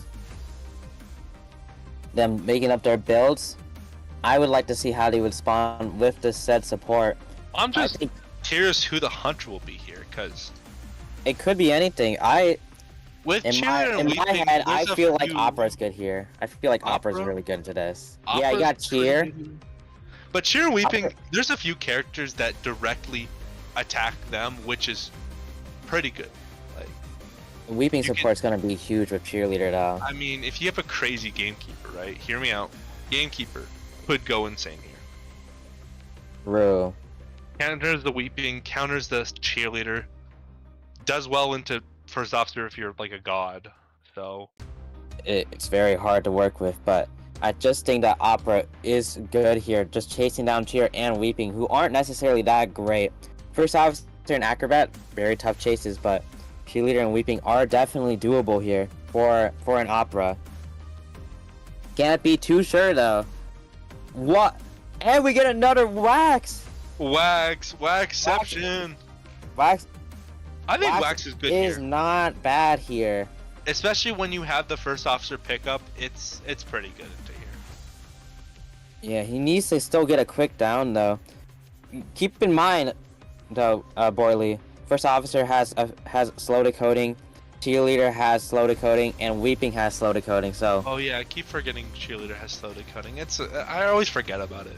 But yeah, that one's pretty hard to remember. But with all slow decoding, they need to make sure that kites happen for a while against this Wax. And it looks like we'll be going to picks spawns right now. Pretty good spawns here. Yeah, this makes sense. You really don't want that first officer getting caught out. That's a smart play here, because honestly, the Wax artist would probably kill the first officer in the chance, and Pearl's playing it safe here. But would the Wax artist commit? That's my question. Seeing that the Wax spawning right next to the first officer and the Weeping. First officer being protected in 2-story is a good call. Weeping down there. And oh, the build, yeah. This makes sense. You know, you have enough tides already, so you don't need cheerleader on the tide. So it's going to be a Sui build on the cheer, a BT tide for both first officer and Weeping, and a flywheel BT on the acrobat. Pretty normal stuff. It seems like with these kind of builds, they're just going for the tie here. 1 Sui, 2 tides. Right, very standard for a tie game here. Can they hold it off though? They need to make sure that they get a tie or more to position themselves good enough for a win. In terms of points. So really, what is Wax gonna do here? I'm curious. It's very tough to work with. He has 2 chases in first officer and Weeping, but it would be hard to work with.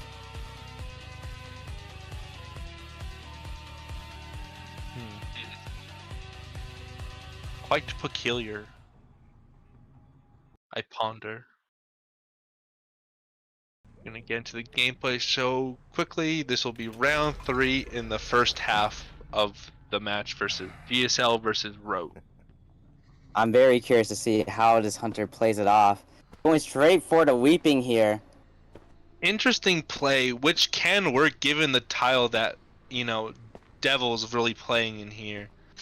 But if he can go to the middle area and just completely negate the Wax Artist, or winning, positioning himself very well here. The Wax he's has just to gonna walk a good play bit. around this tile, which is a good play in its own. And plus, if he gets too close, he can just leave, right? Yep, Go now to he's middle. leaving. I think he's gonna go to. He's gonna go a really He's gonna go roundabout towards- way to Little Boat, and you do see that the acrobat The is cheer rotating resets. to where the cheer resets as well. And look at that. Weeping is in a new kiting area, but with 2 items used up, I don't think it's a bad It's play. a little too early though on the items. I'm gonna be honest with you. We're also seeing an insolence pop and detention, so. I also have another thing I want to bring up. Look at the decoding. Someone started their cipher really slow because look, Weeping kited all the way into someone's cipher, so they had to move somewhere else. Yeah, you did see early on the Weeping was rotating out, and then you saw Acrobat take over the cutting area that Weeping was into. So, kind of just setting himself up in a good area. But we're gonna see the down right here. This Really is a early. good but area to down, by the way. Ciphers Look are at where he's positioned and look at where. Remember where first officer spawned? It's such a long walk. Oh yeah, that's honestly, it's honestly probably a sell here because You have to Cheerleader sell. can't rescue. Acrobat could, but like, why would you? And Wax Artist could just harass the cipher. Which is he gonna do? No, he's not gonna harass the cipher. Interesting. But yeah, no. Seems like I think the best play is just to sell. There's no one who can rescue that. Oh, they're Use the gonna cipher, seems like prime it will be the locked. cipher on Big Boat here, probably just for keeping an end game going. But we are gonna block off that cipher. This is It's very gonna tough be to a work rescue with, after half if it does become a rescue, which it could. This is very difficult to work with. Does he see the first officer though? He needs to cut him off. I think he sees him. I think Yeah. yeah, no, for sure sees right here. Yeah. Uses the watch really early. Got a little scared there to really push it. They're trying to double. No, they're trying to bait it out, but the ciphers no, the aren't too bad here. The ciphers are pretty good along here, but we did see that item usage from the officer come a little too early, as honestly. And look at his first officer's out of position. Does he block in time? He does not. No, he does not block in time, and we'll have the watch back up. But we're gonna see if this happens, right? There's no rescue ending. There's just no way rescue to ending, but you gotta keep in mind, GSL is just going for a tie or a 1-man. They need to set it up good for their Hunter. But you also gotta look. It's also someone's lagging. Pause. We got a pause. And we have first officer at 97 wax. Does Wax have the hot wax yet? I don't think so. No. No. He's one hit Not off. just yet. He's 1 hit off. And you do Insolence see is not that enough. Ciphers are at 98.55.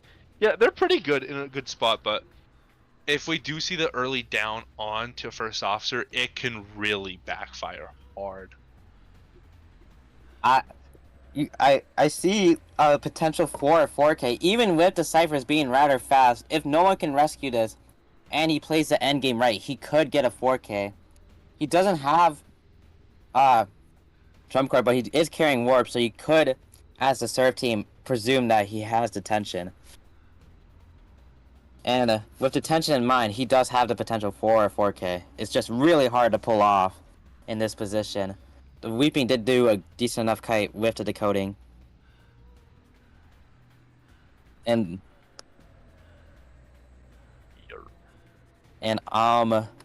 since it's too late into the game, we can't restart if I'm not wrong in the rules. It has to be prior to a minute. Yep. Under 60 seconds for a possibly a restart. So this is too late now. But there could be potential to wait it out, and hopefully we do see them come back, and it doesn't end up in a they get down instantly and whatnot. So it is very hard for first officer to get out of this position. He is in the corner, like in a very hard, difficult spot to work in. I mean, with the new buff Kyle, right? I don't think it's too bad, but he's gonna get waxed realistically, but it's a good kiting area. It's just that the ciphers are very good, and seems like we will be continuing on. Does he find? He does not know where they are. Misses? Okay, no, does get the hit. And now he has hot wax in the open. Does he get the quick down on first officer though? That's the question. They have two ciphers, but will be a down pretty much instantaneously here. There's no. They basically have one cipher remaining though. That is a quick down, but you do see that they're gonna keep that cipher prime. So I don't know if they're gonna push on to. No, they just popped it. So they know where the last cipher is gonna pressure that cipher, and honestly, that's the correct move. They know where the cipher popped.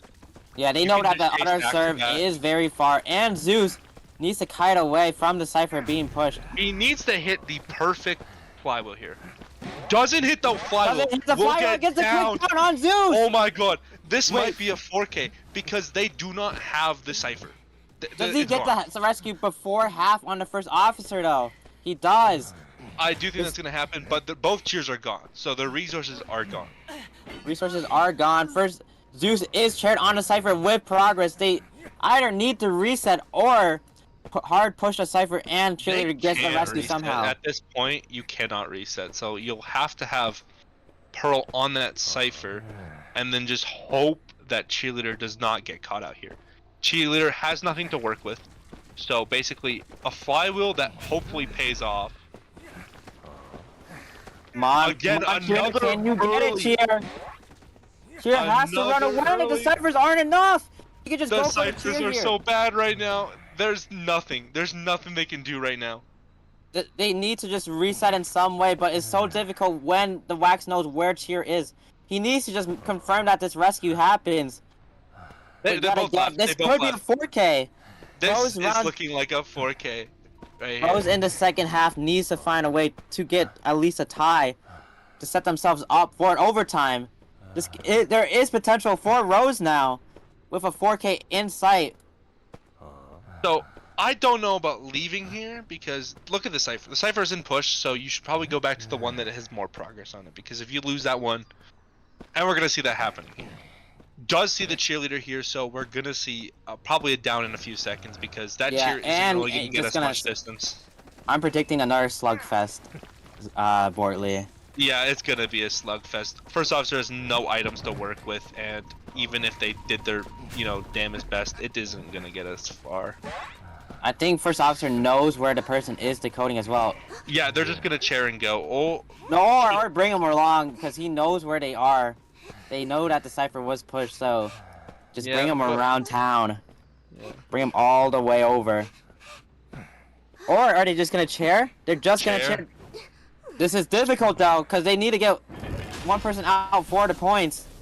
Okay, they know where dungeon is. They can clear sleep it, because right side of the map, the dungeon. No, left side of the map. I don't know what side of the map this is. Anyways, this side of the map, you know that they're gonna be around, right? Because Dungeon is here. So they have tinnitus, so they know they're in the back corner here. So it is pretty much gonna be. It is pretty much over. They need to find a way to kite this all out, but it's not doable. It could happen, but no. Gets the swing, and it's a 4K already. 4K. Oh my goodness. A 4K. There is potential for overtime here. We need to start going into the second half of round 3. Rose needs to at least tie to push into overtime. If they win, I believe they win off of points, if I'm not wrong. They need to at least win or tie. Anything less and it's over, and GSL still gets this. So hopefully we see some great magic come from Rose survivors. But the match at hand, wow, the wax artists really made like really good plays here. Early game was a little slow, but honestly, with the wax, the weeping, not, I wouldn't say mis-rotated, but the rotation didn't really help, right? He was too far away from anyone who could help him. So it just really backfired, right? The play backfired on them, and especially with that big boat, but you had to protect the first officer, because there's no way you can do both, right?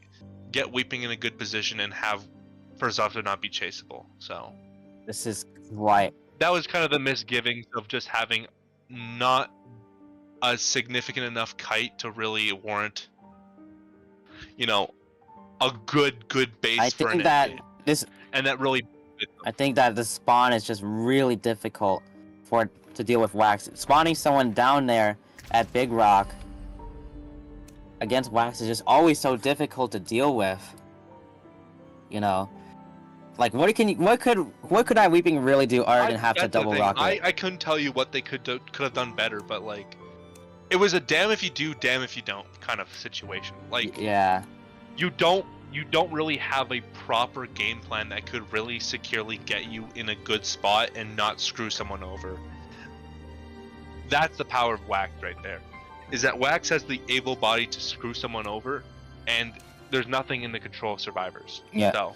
And I think another mistake that they made was what is it? Remember when first officer got found at middle when he was trying to get the rescue or try to pressure it? That really screwed him over in the position chase ever. You gotta protect first officer against Wax as first officer gets completely cooked. Not much you can do there. There was just and also too the really early usage of the watch. I don't know if that really would have made any difference, but that also kind of just played into it. But yeah, the Wax artists just had control of the game. And honestly, it was just hard for them to really make a comeback, especially with those kites, right? Because like that Wax artist baited out every single flywheel, and that's something played hard off to really of that dictate. so well. Those flywheels got baited out left and right. Yeah, nothing could have been done. Really good play on the Wax artists to really just play with their emotions, you know? Exactly. Very tough position. So, but to give them credit where it's due, they did their best they could, right? With the situation they were at hand, right? It was a brutal kind of spot they were in, but it was very brutal. To both teams, and let's hope Rose can really push in this newfound, not newfound, but like a resurging dominance in their matches. So if they can secure the points, right, for an overtime, or even a win, this goes far. This is gonna go very, very far. Alright, they have the potential to push this into overtime, or just win the game right here with a 3 escape. And we could see the second low-tier team getting in, which would go crazy.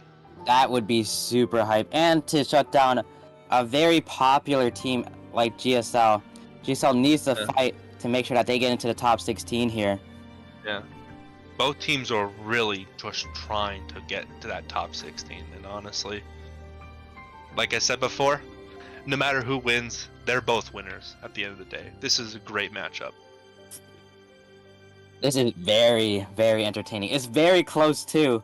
They are neck and neck. Rose showing that that they can really hold their own against a really good team like GSL. Very entertaining. Just a matter of, can GSL close it off for themselves?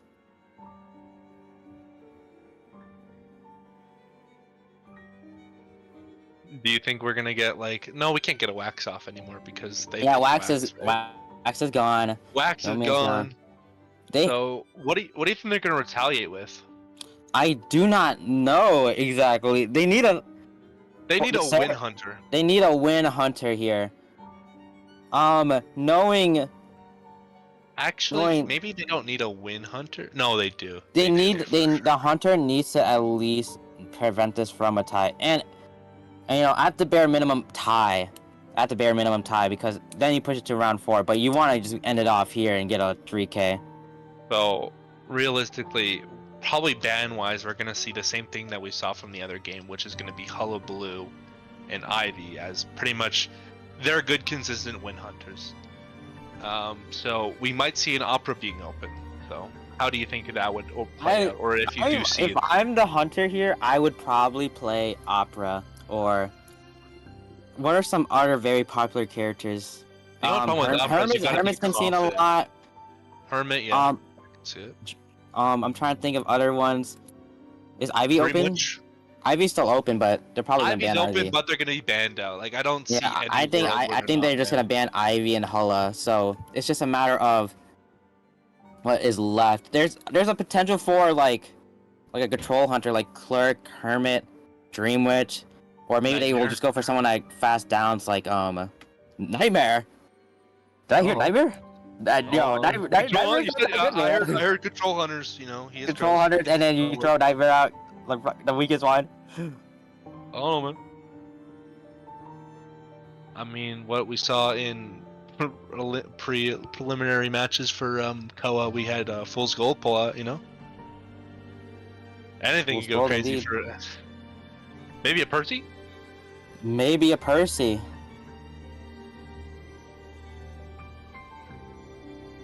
I just want to see. We are still waiting on a hunter. Wheel would go hard.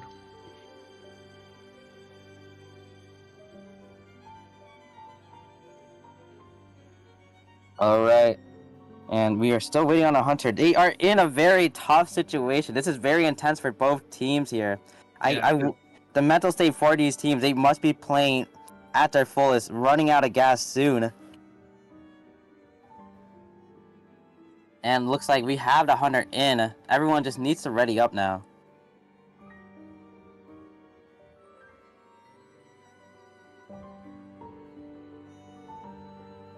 It is very tough, Borley. This might actually be the first overtime. If not, then I pray for it, even though that makes us stay here longer. But who cares? You know, we would be here for a long time if that's the case. We're here for the long run, folks. Entertaining. We're here for the long run, no matter what. Chat saying axe boy or violinist. You know what? What do you think's gonna happen here? I don't know. It could be anything. You know what? I want to see a violinist, maybe. You know. Yo, $100 million that it's not violinist, bro. There's no way it's violinist here. And looks like we're going to go into the picks and bans of the second half of round 3 here. Banning potentially Seer. Probably Seer's a given, but who's going to be the second ban? I sure wonder.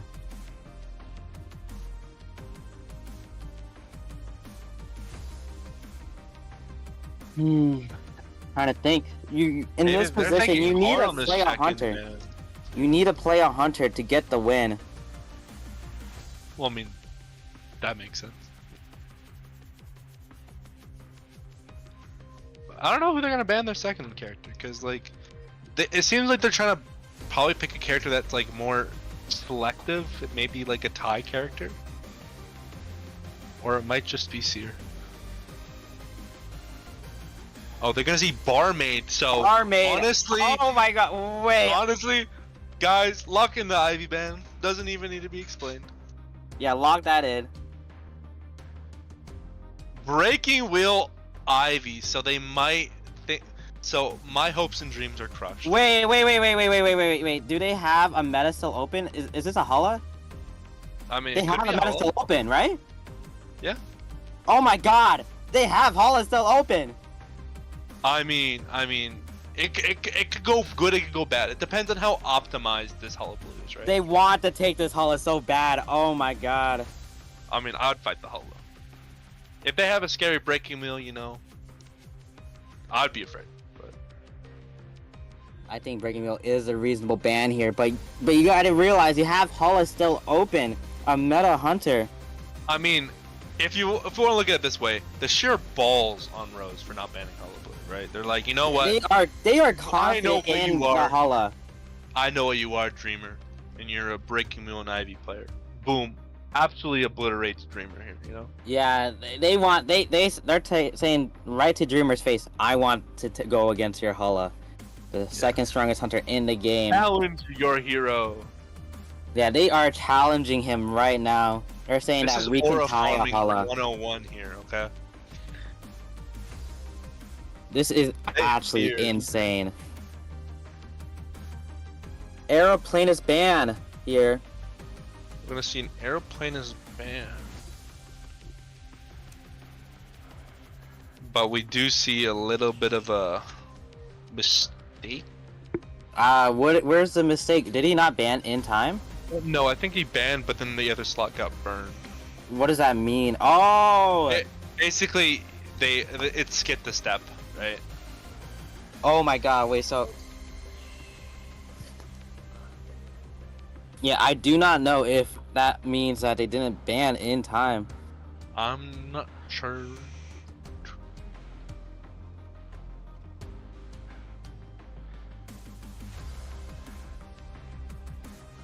I'm quite confused, but in this position, banning Aeroplanist here, I'm trying to think of what it could be. You'd really think that he's gonna go Hala into this after that Aero ban. Yeah. I can see the vision. I mean, I see the vision too. It's just that it's tough to say. Aero is the most played in Koa, so getting him out of the way, you know, character that just complements so many compositions, it's just good. Just good to get out of the way. And this gives the teams more time to think of what potentially to do here. I'm not too sure what could happen, but we gotta keep in mind that Rose needs to at least tie here. So if they need to form a comp in some way to tie against such a big roster or pool of potential hunters, tough to work with. for sure, but like, I don't know. I think the Merc Weeping combo is a little bit risky though. The coding is very slow. With this decoding mean- in mind, you need to make sure that the person who gets first kite's a long time. It needs to be a Maybe long we- kite. Maybe we see a composer and it's all okay. Yeah, composer's crazy. A composer. I mean, he's kind of crazy if you can play him like a rotational god, but like, who knows? Yeah. Who freaking knows? But what I know for sure is that this is going to be a very intense matchup here. Right, the teams are taking it very seriously. They're pausing in between, really thinking out every single action. They want to win. Both sides desperately want to beat the other team to prove that they're good. So this is very intense indeed. Very stressful. It is very stressful. I can feel the tension between the two teams. They want to win. Very, very scary. Ooh. I don't know though how this will pan out. The hunter only needs to get to 3k. Well, that's a win. If it's a tie, it's overtime in. My god, that will be the first overtime The we overtime see here. of the century. You know what? Yeah, GSL really fighting I'll need this. to ask the Overlord God lulls you later, but I don't know if is there BO5s later for like later in the tournament. I don't remember. Best of 5s, I believe it will be down in the later rounds, but like maybe the finals, but yeah, but I don't know. I'm pretty sure it's in the finals, but I don't know if it's in anything prior. Would be interesting to like, see. I really want to And see games to on the the long commentators. run. Long run games will go crazy.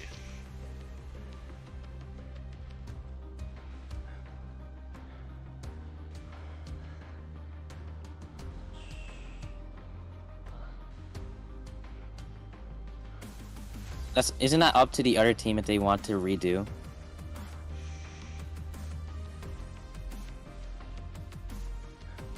Are you sure it's a glitch? Maybe they should try doing the next ban just in case. Or next pick. Get the slot, I believe.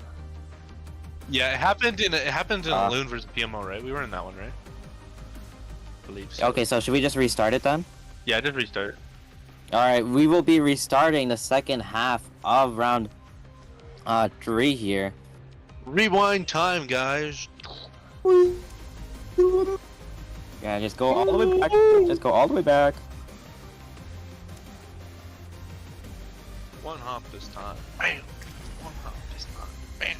Crisscross. Bam. Bam. Crisscross. Bam. Bam. Slow. Wait, nah, I'm done. Cha-cha, No more this dancing. move. Well, we could dance for a little bit, because, you know, we got time. We got time on our hands.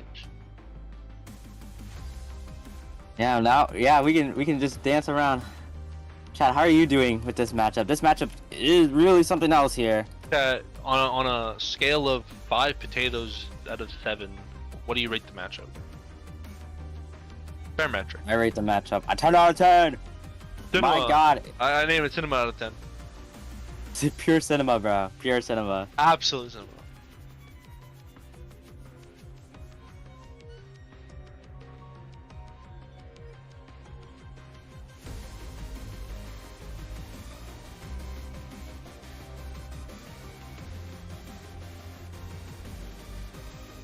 Okay, now we're gonna wait for everyone to get back in. So. Yep, back into here. I'm in the thick of it. Everybody knows. I'm not singing that song. Honestly, maybe we should get it one time, you know? You're like, Just one time? Yeah, you want to sing it real quick for me? I'll listen in. Hit the devious thick of it. Hold up, I need to pull up the lyrics. I don't remember the lyrics by heart. Actually, I gotta ask Scott, do you actually know music by your heart? Like, oh, that's if you're trying to make me sing, you're not gonna get me to sing. No. I'm not making you sing here, but I'm just asking, like, are you one of those people like me who like knows a song, right? Like knows a song, but you only sing parts of the song because of the most parts you remember, or do you actually remember? Yeah. Well, of course, yeah. I'm not the type of person to remember 100% of the song unless it's like a song I really, really, really like. Even with one you really, really like, I can't even do that. That's crazy. Like, come on, there's not. It really depends on the song. The only song I can actually like when I was like younger that I could fully remember was "Never Gonna Give You Up." Like, you could sing that entire song. Or like All Star. No, I mean I could probably, but like I would have to like remember some parts because I don't remember everything. Yeah, fair enough. Like All Star, I remember because it's like, you know, the song as a kid. But so music is time is over, guys. It's back. Yep, it seems like we're going back into it. The second half of round 3. Will this go into an overtime, or will Rose win, or can GSL close it out for themselves and finally move on? Who knows? But oh my God, this is a very entertaining series to watch. Going with the Shadow and Wheel. Yeah, we're gonna see all the same stuff up to the point of the Aeroplanist ban. Yep. Very amusing to see how this will go out. Yeah. So now what are we gonna see from the survivors here?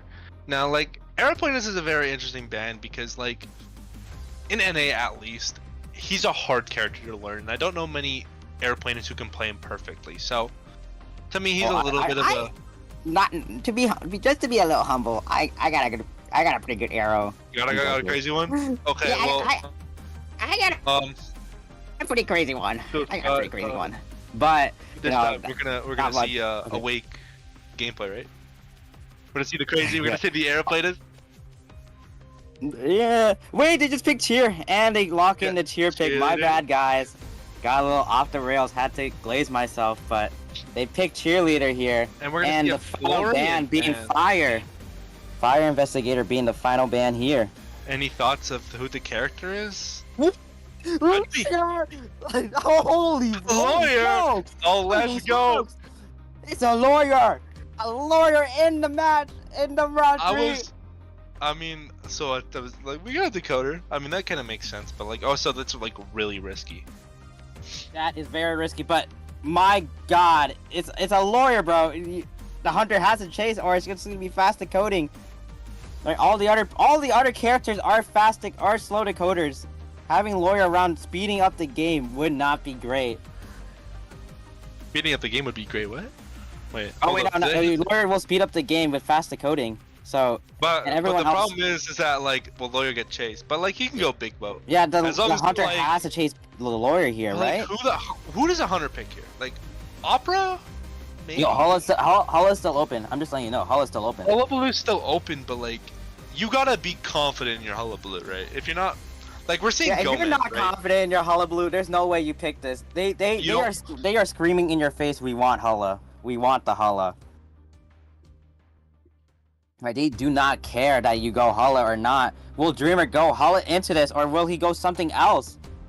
With these bans, I don't think he was planning on Hulla, but maybe now. Maybe now he will. Or maybe it's a Thakwa. Right. Yo. Yeah, maybe it's a low tier, bro. Maybe it's Hellenberg. Who knows? But I think Opera has a higher chance here. But well, no, Hullabaloo is gonna be the pick. Didn't seem like it was intended with the barmaid pick, but now they're going Hulla. Now we really gotta see, this lawyer needs to kite for his life because he's the only one gonna be chased now. Yeah, he's definitely the weakest chase here. Oh, Dewey, he's praying for his life. But with the slow decoding, he needs to really, really justify the lawyer pick here. That's a given, though. I am very curious on how this goes out, though. Me too. Lawyer. You know what? Seems like. You know, I'm gonna say something real quick, but like, you know what? Yeah? Would have been even as crazy? Explorer. If you really want to counter the Hullabaloo, right? Yeah, they could have went Explorer if they wanted to bait the kite, but Lawyer is something else, and the Lawyer's good too. But I mean, Explorer, especially if you know that you can pull the Hullabaloo, right? The clones can't find him anymore. That's pretty crazy. That is pretty crazy. And looks like we're spawning Lawyer. Whoa, wait, look at the spawn! Yo, Bortley, what the heck is going on? It's reverse kiting. It's like a. I think this can work, right? I think this can work, but Rose needs to learn from their mistakes and decode fast. They don't get on ciphers fast enough. They need to. Oh, and now we're going. Oh, my bad, the builds, guys. I'm just so hyped up about it, but the builds. Lawyer with Sui, Merc with Tide and Borrowed, Cheerleader having Borrowed and Flywheel, and Weeping having Broken Windows and no Borrowed Tide time. on the Weeping. That's a little bit of a, I would say not a great play, because either you go full kite or you go Tide. Like you can go like a kite Tide build, or you go Tide BT. I just think it's a little bit. I'm questioning it too. I don't know what would be best, because they need to find a way to push for a tie at the bare minimum to overtime this. But anything goes here. Anything can go. And we will be shortly going into the second half of round 3 of GSL versus Rose. GSL's Hunter, of course, Dreamer going for at least a tie or more. Ideally a 3K. But as you were saying though earlier, yeah, the rotations have to be way more on point here and way more faster, because it could really backfire them again. So yeah, Rose really needs to hold out on fast ciphers. They need to get on ciphers quickly. Lawyer not even getting chased here, going completely after the cheerleader here. Doesn't get a hit with dodging both clones here. This is huge start, but the ciphers, please start them sooner. Oh, I mean, never mind. They have a good start. They have a good start, and plus you have Cheerleader who has 2 inspirations to work with, and can really deal with the clone if played properly here. You want to double back here. You really. Whoa! It's a terror shock! It's a terror shock! Is this over? Is this over for Rose? It's a terror shock I here. don't know if it's over, but that was just not the play to do there. It was You too do not risky. vault that. You never vault that. That's not the play. And also, you see, mercenaries caught out. They try to hide away, try They not have to be wanted found. order too. But oh no, this is not a great start for them at all. This is gonna look really bad for them, and it's gonna be the double hit and pretty much a double down, because I don't see why he wouldn't just chase the mercenary off. Yeah, you wanna snowball this game into your favor. Get the double down. Oh my goodness. They need to do the craziest rebound to make this happen for at least a tie. There's no way that this is a win. Cheerleader here. has the items to make a rebound here, and the clone did miss, so we just need to see a cheer another one go pretty off. soon. So Cheer going into cornfield. Is this the play? is not going to use the cheer until later. A little bit greedy, and I don't know if that's the proper play here. And also, we're going to see Weeping Clown over here as well, and also forcing themselves to go into basement. Oh, they dodged the spin, but they still get the down, and it's basement. Did they call basement? I do not know, but I'm this is pretty a really sure tough position. they wanted to go to basement, but you They see, can just sell here. Hullabaloo has They need to keep warp, the coding right? up. Hullabaloo has warp, so that benefits him more than they think they do. They probably think he is abnormal, right? They probably think he has abnormal, so dying away from all honestly, potential types is good. really good, promising things for Dreamer here. So, props to him for bringing like something that they wouldn't probably expect at all. This is a tough position for sure. They are just gonna sell reset, maybe. No reset. TP's on to the lawyer. Can lawyer bring this back? Is the lawyer pick actually good here? Can Vil show it? We're gonna see a crazy lawyer thing. And he gets 2 colors immediately. Two colors is a little risky. Maybe we see a fly. Oh, The fly was always a little too early here. Come on, lawyer. It's a full press holiday. This is such a tough position to be in to kite as just a lawyer. And also I think the with the ciphers lawyer are... pick, they were intending for lawyer to be first chase, but it's not happening now. Can he kite this out? He needs to, But misses the dodge this. clones here, but will probably get the down with this black ball here, and is gonna cheer the lawyer immediately. The decoding This is very isn't. tough. It's not that bad, but you gotta keep in mind that they need a tie. But Lawyer accelerated Cypher is the one decoding at 65 did here turn on too. here, so they can make a play here. It can go kind of crazy, but we're gonna see that Weeping Clown is down here, and the Hullabaloo can catch him out if he wants to, but I don't think he's really doing that yet. He's just kind of giving quick glances to everything, making sure that he's not fully pushed. But the Weeping Clown is going to come in for the rocket rescue. He didn't really see him do it, so that's pretty good on them. Wait. Is he gonna go for double down? No, he's gonna just go No, the for the double down lawyer. will be too hard because he's going to get into door. Yeah, this is tough though. Lawyer has 2 colors on him. He needs just to... Oh, gets the jumps ball. right there. Can he rebound? Can he rebound? The Cyphers aren't that bad. No, gets the down though. The Cyphers, he needed to kite at least probably roughly 20 more seconds, and they could be in a really good position here. But Yeah, now this we is have to tough. swap targets here and have, you know, Weeping Clown decode, and you have to have Mercenary pop that Cypher. But no, actually no, Big Boat was the Cypher that was primed. Yeah, Weeping getting that Cypher down. Merc, get this rescue. This is your final chance. Lawyer Misses has the rotation, but like, doesn't really matter. Lawyer has a color on him. Lawyer has 2 colors now. But the jump, Is he gonna get the third? oh, And he gets the third. And now it's over. They need a tie somehow, but it just does not seem like it. They have a full Cypher remaining. And they have no way to get it back. He has teleport online right now. He has clones to track him down. This is basically just a waiting game here. This They is just could a win game. make it work, but like, is it gonna be enough? And they heal up. Dreamer does not know where they are just yet. And isn't really using his clone. He's using his clones now, which makes him. I don't think he knows. He knows that they're further down. He knows Maybe they're further touch down, that. but it's He not sees very the Merc. He sees the helpful. Merc. Does he see? Yeah, he sees the Merc for sure. Yeah. Yeah, he needs to just go for Merc, but I'm pretty sure he's also looking for Weeping while running over. To be honest, he doesn't even really have to look. He can look like subconsciously because like he has teleport, but he can easily just cut off this Merc right now. Merc's He's gonna getting the get first hit here. hit off here. Is honestly just waiting. So honestly, if Merc just elbow pads and maybe extends. No, wait. Can't even do it. Can't even do it. Okay, but you do see Weeping on the Cypher, which no, I don't. The Cypher does not have enough progress enough to shake. To rattle, yeah. That's what I was gonna say, but he has to just hide this out. But I don't know. No, you can't really hide against the Hullabaloo. I don't know what you can really do in this position because you need to tie to keep the games going. But it seems like Dreamer can close this out for GSL, and GSL gets the win.